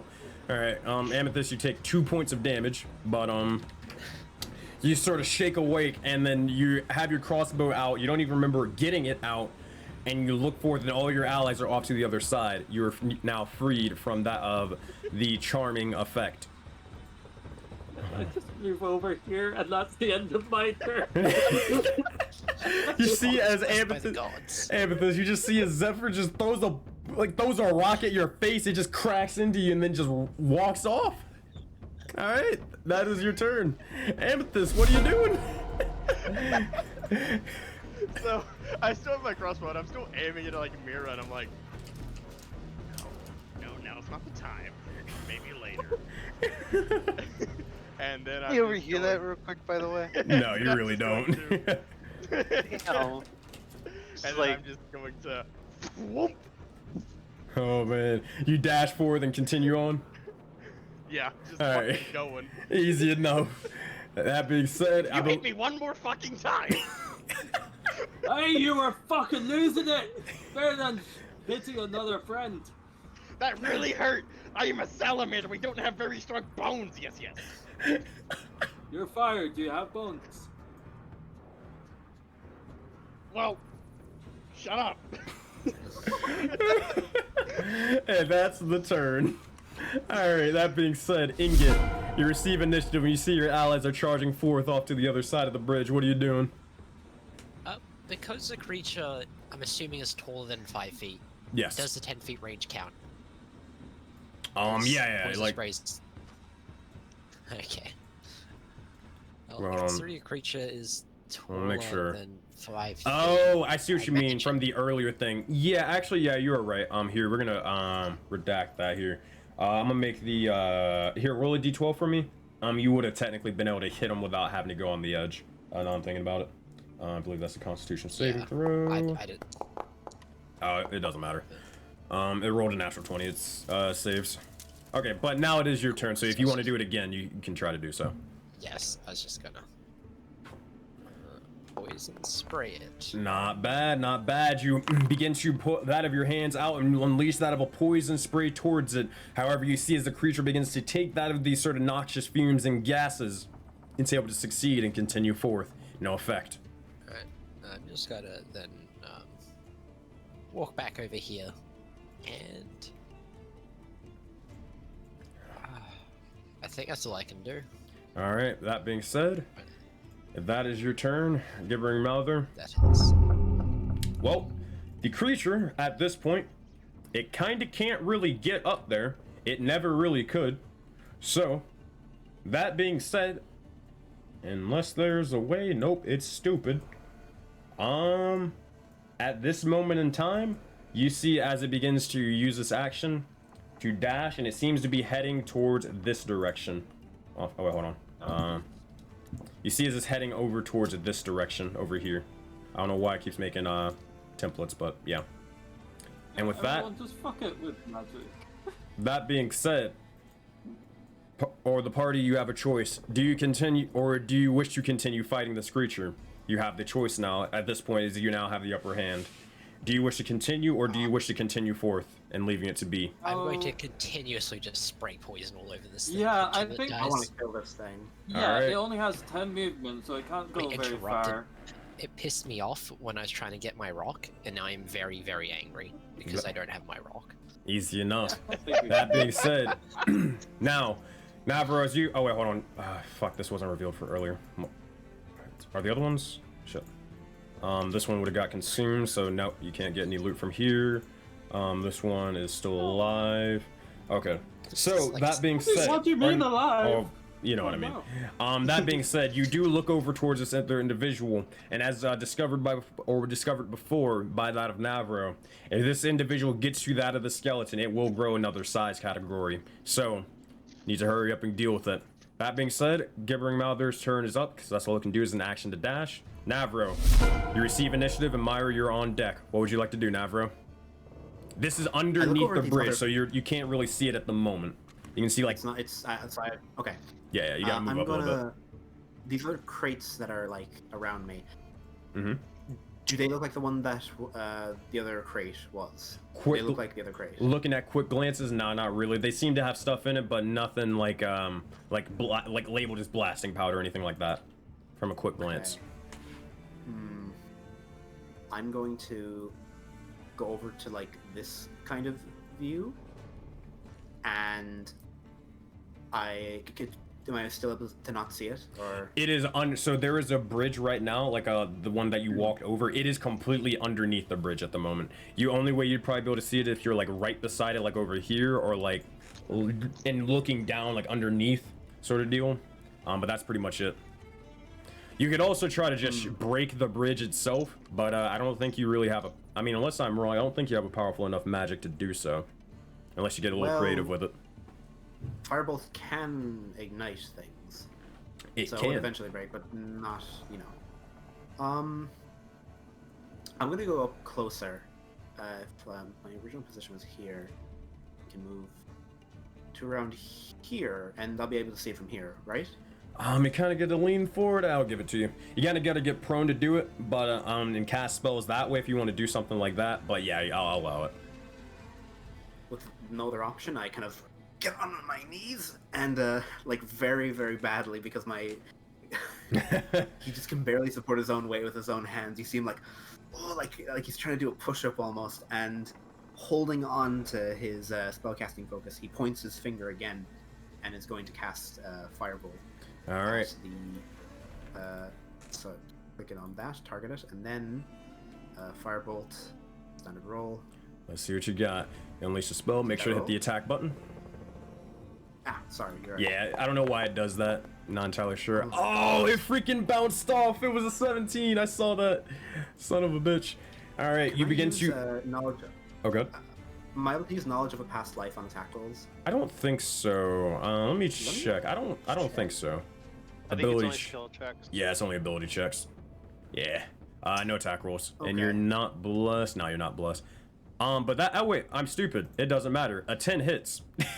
I forgot 10 the hits? AC of this Perfect. creature. Yeah, 10 hits. Roll damage. You have to click the damage button. That's why I got confused. My bad. Ah, fuck. All right. That's why I didn't do anything. So, with a 10, he sort of pew, as it fires over, and it begins to singe him, burn him a little bit. But you have to sort of adjust yourself and get a little bit more stationed and ready to go to fire more of an arcane blast towards him next time. That being said, Navarro, is that your turn? Well, movement and action. That's unfortunately my whole turn. Alrighty. Myra, as you look over, you see as all your allies are determined to finish this thing and kill it. It is only barely injured. That being said, what would you like to do? Well, I'm gonna move from right here, by the way. Mm-hmm. Move about here. Is that a dead end?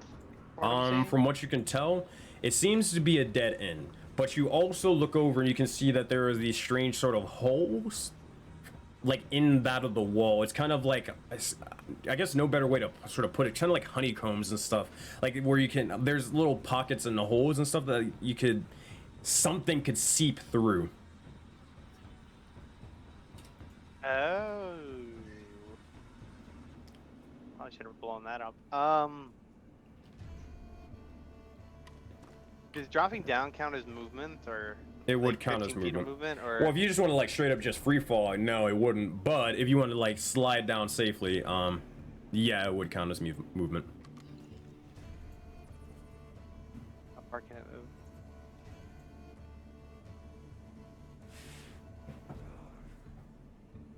They're way back up. You have to climb back up. Look,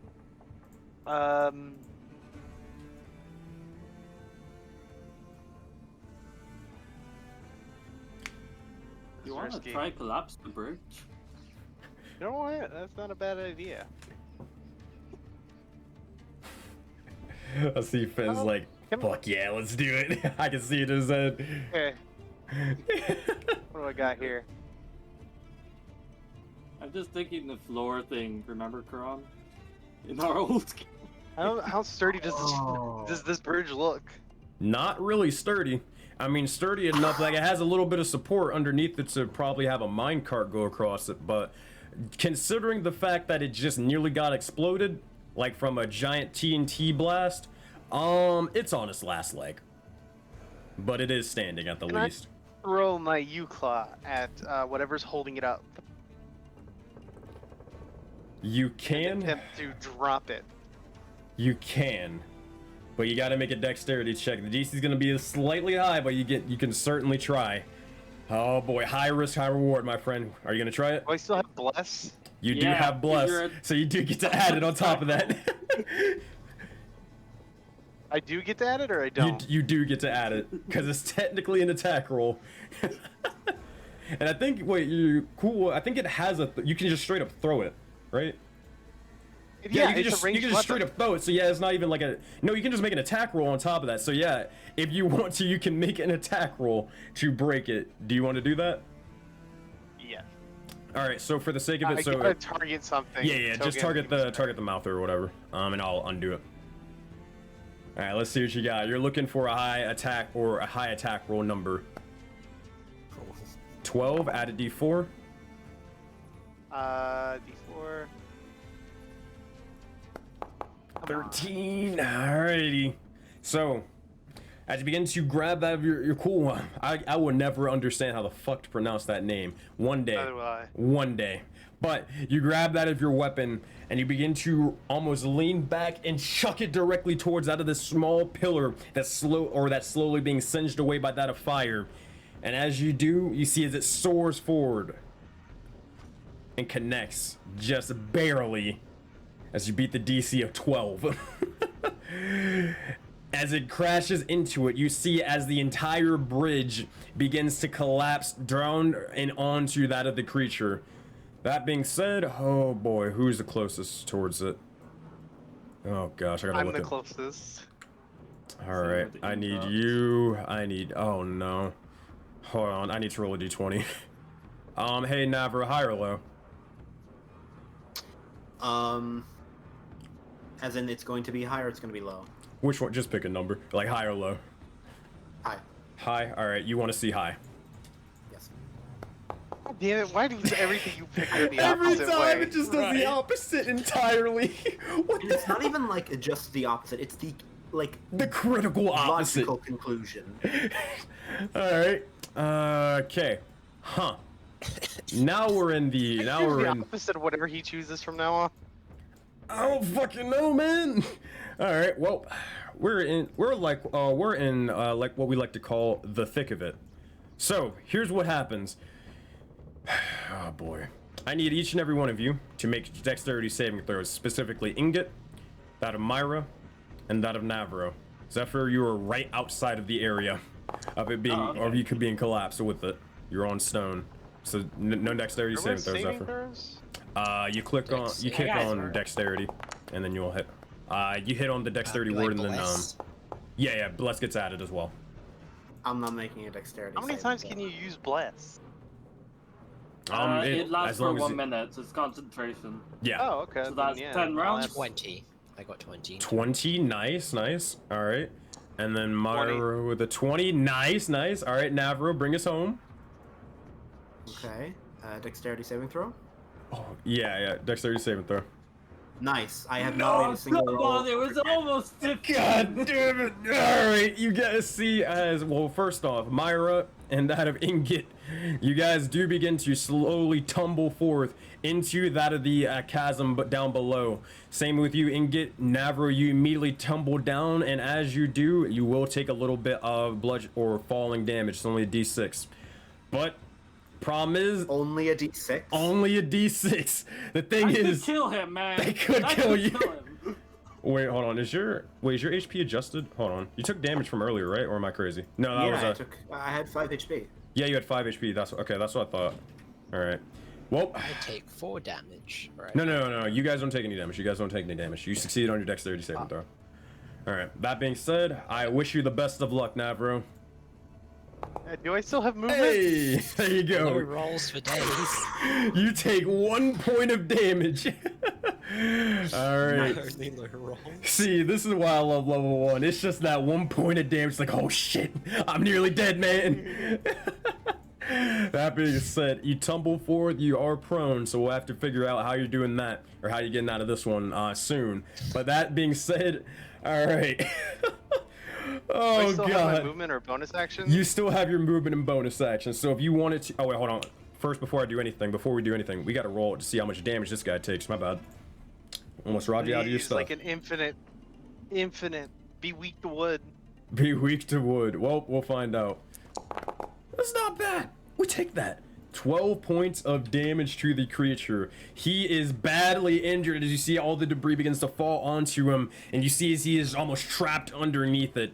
You see as he is, I would consider that his movement speed is reduced to 0 for this moment in time. All right. That being said, as like all of this debris is sort of literally collapsed on top of him. All right. That being said, he'll have to, his next turn will be free, but for now he is not moving. Myra, is that your turn, or do you want to do anything else? Your choice. I want to, since the corpse is within range, scoop up the corpse. Oh, okay. You want to scoop up the corpse? You got it. Hold on, And let's can I attempt a jump to the ledge using my movement? You can. Using your movement. Alright, you can. You will take an attack of opportunity if you want to do so, but you can certainly try. I thought it was stunned, or is it just... It's just, no, it's not stunned, it's just movement. It, like, can't move at the moment. Okay, so to have an attack of opportunity against me. Did we find out how much damage it does? Nope. We haven't needed to because we were out of range. Hey, don't get mad. Someone's plan, and I went with it. Choices, There the choices, my friend. Do I still have a martial check? You do have a martial check if you want to use it. Yes, please. Alright, go for it. What is Make that for a... For you, let's see what you got here. That is a wisdom Nothing? check. And you have nothing at the moment for your character. So let me just roll a d20. Yeah, it's pretty much just roll a d20. Your boy knows nothing about monsters. Oh man, this is a little rough. I'll be honest with you. All right. He's never seen a monster before. I just woke up from a very long sleep, apparently. Apparently, that being said, one is not sufficient. You got anything else for us? Or are you trying to move? Or what else are you trying to do? Still got your turn. Okay, so I'm within its range. No matter what, if I try moving, I want out of here. So I'm gonna leap for it.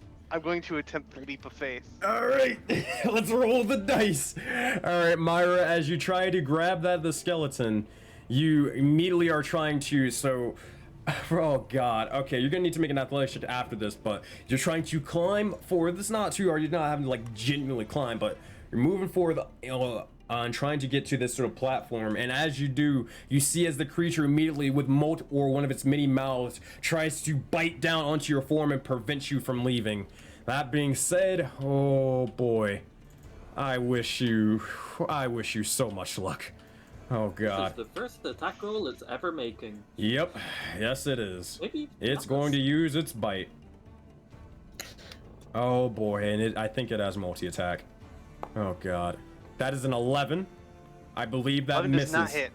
Alright, you see as it bites down or tries to bite down onto you and you're able to immediately jump out of the way and continue climbing. It will, let me see if it can use it. At a point it can see within 15 feet of it. Yep, it can do that. Alright, so you will see as it won't make another attack roll, but you'll see as it begins to immediately just spit out this sort of glob of sort of green acid and spittle out towards you. I need you to make a dexterity saving throw. I do have a question about this. Yes. Because I know this ability. Does it affect me if I don't have eyes?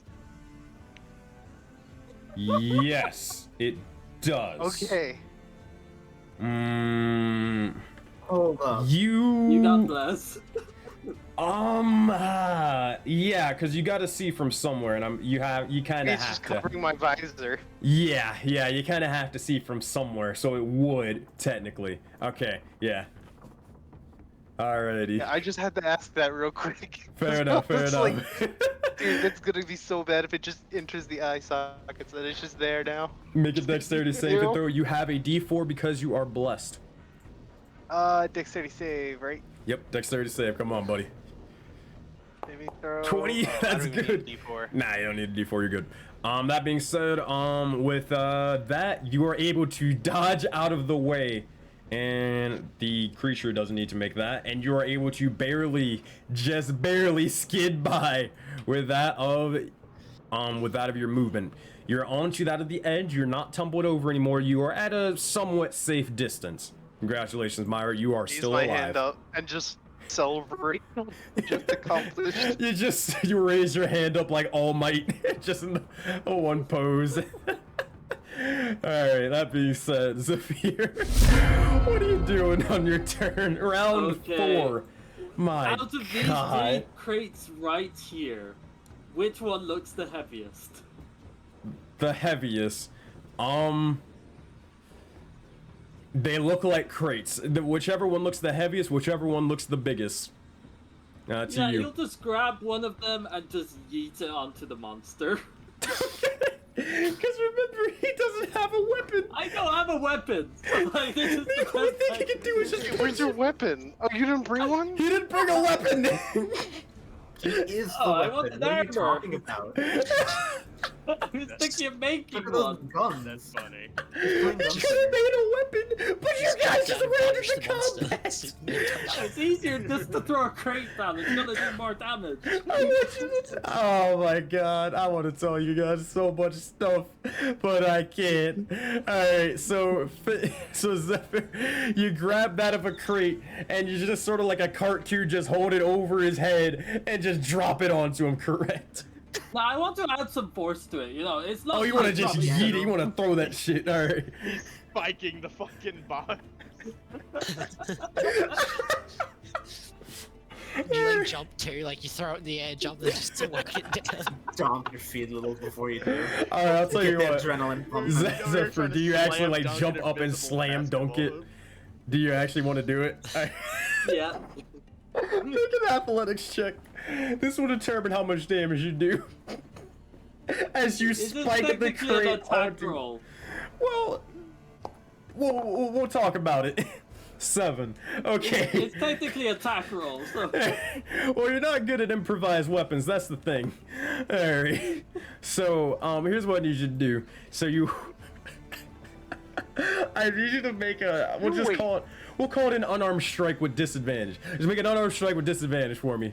And I'll tell you what the damage actually is in a minute. And So I'll how describe do it in you a second. disadvantage straight away. Hold control. Hold control. I need a fucking Wait. drink. Hold on. Did you check what's in that crate? No. No, we didn't. I need to target God, him. you just threw another box of explosives, you fool. No, from what we thought, it No, wasn't it didn't. It explosive. didn't look like No it had more explosives, explosives. but No more emphasis on look like explosives. It's a crate of healing potions. Natural 20 and a 17. Add a D4, my friend. It all adds up. What the fuck? Alright, this is what we're doing here. Alright. So a 20. Wait, so a 19 total. All right. I need you to roll 2d6 for me, Finn. That's a lot of damage. I want you to know that. For a crate, for an improvised weapon. 5 points of damage. All right, I need you to describe exactly how you spike this motherfucker. Just casually just grabbing with one arm. He just drags it over, takes it with 2 hands, lifts it up above his head with a jump, and then just yeets it down. And just bonk it straight into one of its eyes. You see as it begins to yell, as it begins to immediately bleed, and you see as it is now badly injured as you spike a crate onto its head. Well, those materials are all destroyed. You do see a pickaxe in there, but fuck it, it's consumed now. Give him hell. No, it's also as a character, he doesn't have an opportunity attack anymore, so get the fuck out of there afterwards just to save yourself damage. Oh man. That being said, I'm not afraid. Zephyr, is that your Touched my turn? rock. Is that your Takes turn? one step back. You got it, buddy. He can't take an attack because you're not in range. Because you yeeted the thing. Amethyst, what would you like to do? You receive initiative as you see this panda yeet a crate towards the enemy. You all are fucking weird, yes. I have a question. Yeah. For the purposes of range, is Mira within 5 feet still of the creature? No, she is. She's way out of it. She's like at least, I think 10. She's at least like 15 feet or so. So no one is within 5 feet of the creature. No. Ingot is. Oh, Ingetus. Is it? Okay, Inga is technically within 5 feet of the creature. Great. I'm I gonna have get over. very high armor, by the way. Great. I'm gonna get over here. Okay. I'm gonna pull out my crossbow. Okay. And I'm going to understand the fact that I'm never gonna get this crossbow bolt back. And I'm gonna fire it. Let's go. Make an attack roll, rogue. All right, you aim your crossbow and you fire it directly towards the creature. Let's see what you got. Oh, First man. of God knows how many. Right, Wait, this is sneak attack, isn't it? Yes, it Yeah, is. If it he was, hits. yeah. Come on, Alright, come yeah, on, I patron. need to target him. Okay. Yeah, I don't know what I rolled. Hit the attack button. Hit the attack fucking button. got Quick attack. Yeah. They just threw his whole crossbow at it. God no, it's damn not it. a 20! God damn it! It's not a 20! It looked like a 20 on your stupid dice! What the fuck? I know! I got so excited! What the hell? I hate it so much! Too busy looking at me and shot You me see, again. I dripped some fire onto the fucking arrow and it just disintegrated before it even hit the And at least you have your arrow back. Son of a bitch! fucking crossbow just misfires. Oh man, you see as it just goes and it just does not fire for a moment in time, and you're sort of like trying to haphazardly fix it in this quick moment and try to reload it. However, you grab that of the arrow and it seems to just burn in like your hands. Oh my god. Fuck. Why do I have to take things made of wood? That being said, Why do you say ouch when you're made out of Wait. fire? oh, Because man. it's burning. But you're burning! Yes, but I don't want it to burn. You're standing on a wooden plank. Shut up. This still would catch on fire. What are you wearing? Nothing. I am a salamander. Yes. Disgusting. Alright, Ayo, hey patron. This is breaking Twitch's terms and conditions. Patron, It take is a body positivity. Hey patron, take a DM's inspiration. You're fucking funny as hell. I'm fucking dying. you can't use it right now, but you have a DM's inspiration, buddy. Hell yeah. Alright. Oh wait, Amethyst, are you doing anything else or no? No, I'm just over here fucking trying to fix my crossbow as a bonus action. Alright. Ingot, you receive initiative. You're right beside the belly of the beast, the man of terror, the mouth terror. What would you like to do? Are cantrips a bonus action? No, they're an No, they're action. full action. It depends if they're, you know, Nah. If it whichever one. says Oh wait, some are. Let's look. Do you have anything as a bonus Yeah, some action? are. Nah, nothing you have as a bonus action. I just realized it could have saved him, and I chose a corpse. Yeah, you did. What's more important, a mushroom or a corpse? Alright, I'm just quickly He's checking about the to be one. damage. Go ahead, Seth. I think I'm just gonna. I'm just gonna whack it with my sword. All right, let's It go. interrupted my rock Sword. type. So, sword well, hold master. on. Let me talk. So you're grabbing that of your sword and you're trying to carve down into him. One fatal strike. Sure. All right, make an attack roll to make sure to target him and see what you got. As you see, his ingot raises his sword above his head.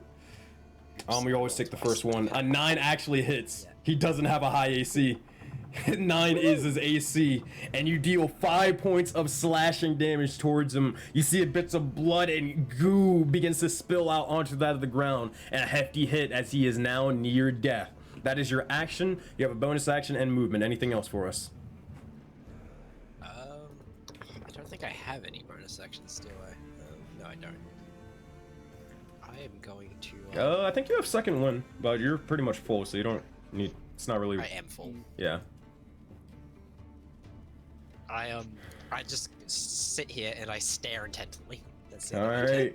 Well, you see as you stare it directly in the face, the gibbering mouther's turn starts now. Considering you're the only one in range, and you're also the only person it can get to, the closest one as well, it will begin to try to consume you with a 1-bite attack. You see as multiples of its mouths begin to writhe around and try to bite down onto your leg. Let's see what it's got. Bite attack coming at you. That is a 13, my friend. That will miss. You see as it bites down onto you or tries to bite down, you're able to dodge off to the side, and immediately another one of the mouths begins to spit out that of acid. I need you to make a dexterity saving throw. Ingot. Here, I got you. Boop. Oh, man. And then I add bless. Yep. Yeah, which is T. 20 dexterity bless. saving throw. You see as the bit of blob is coming directly towards you, and you dodge off again using that of your shield for cover as it immediately seeps off of it and drops off to the side. No effect. Good round, Ingot being a master of defense. All right. As you begin to do so, that's all it can do. Navro, you receive initiative. Myra, you're on deck. What do you want to do, Navro?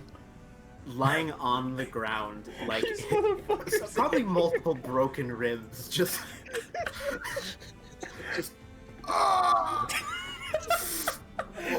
just looks up, sees it right at his level, acutely aware it is pretty close to being knocked down.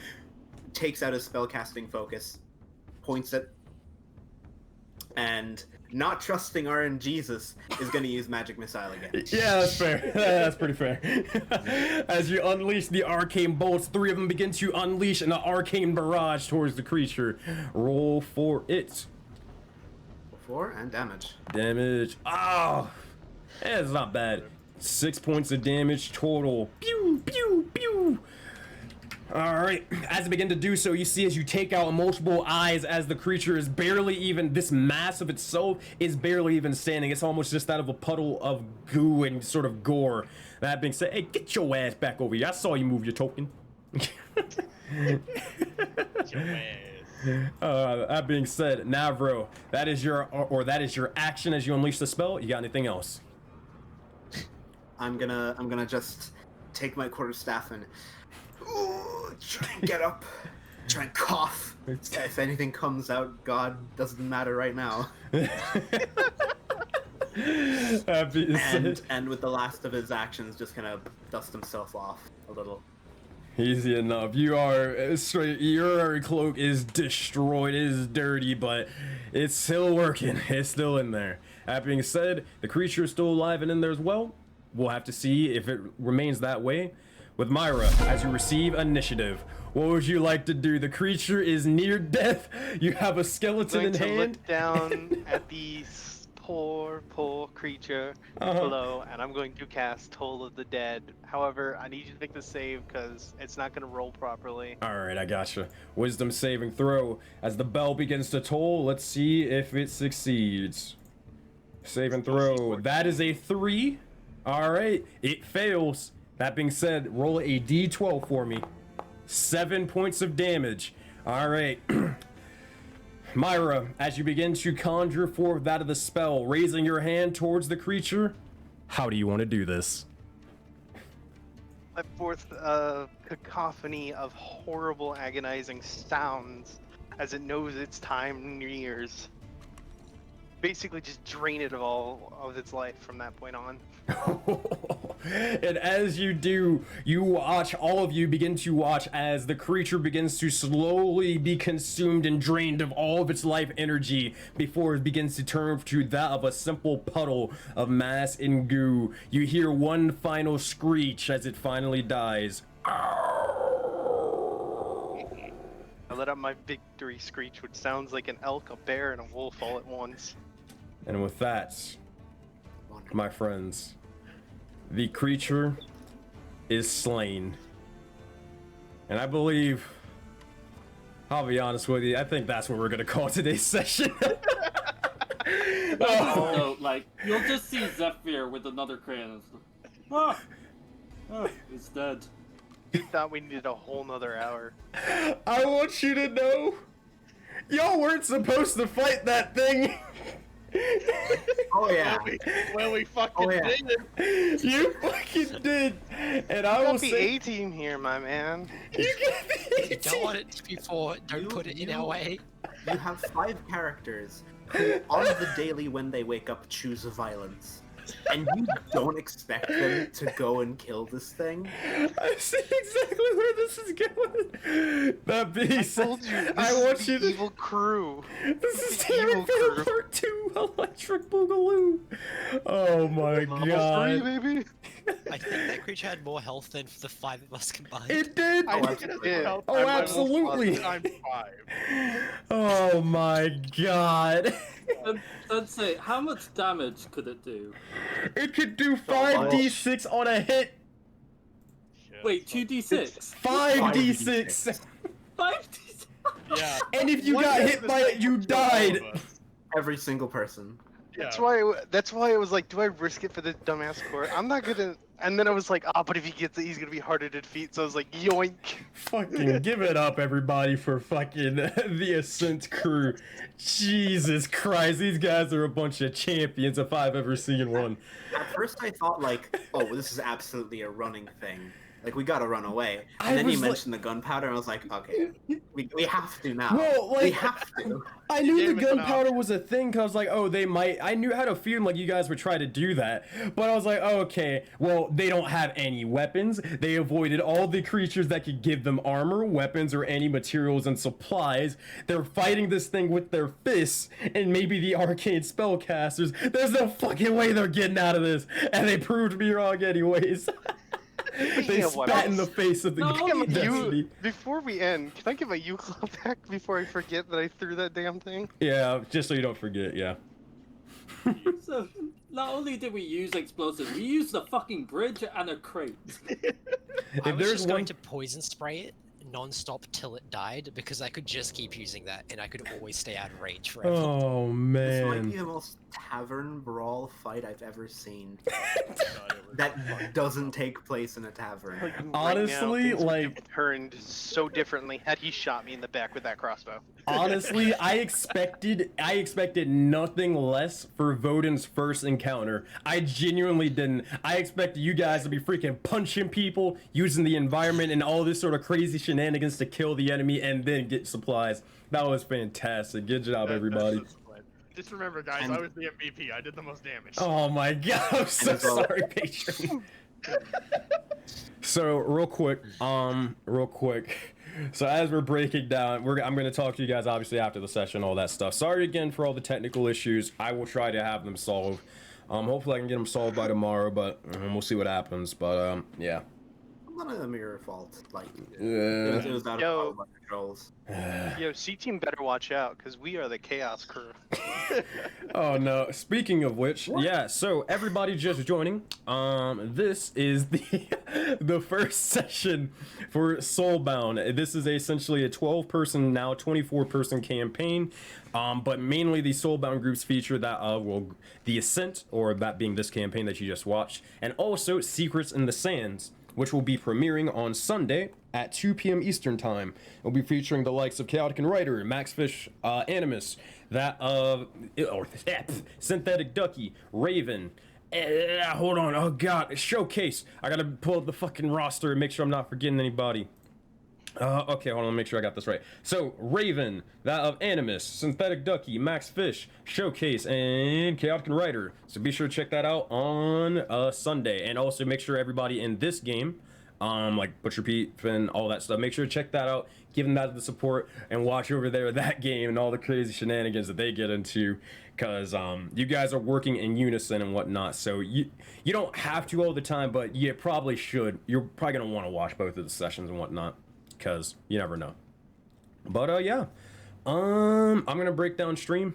I'll see if I can raid somebody or something. And yeah, I'll be right back. Okie dokie.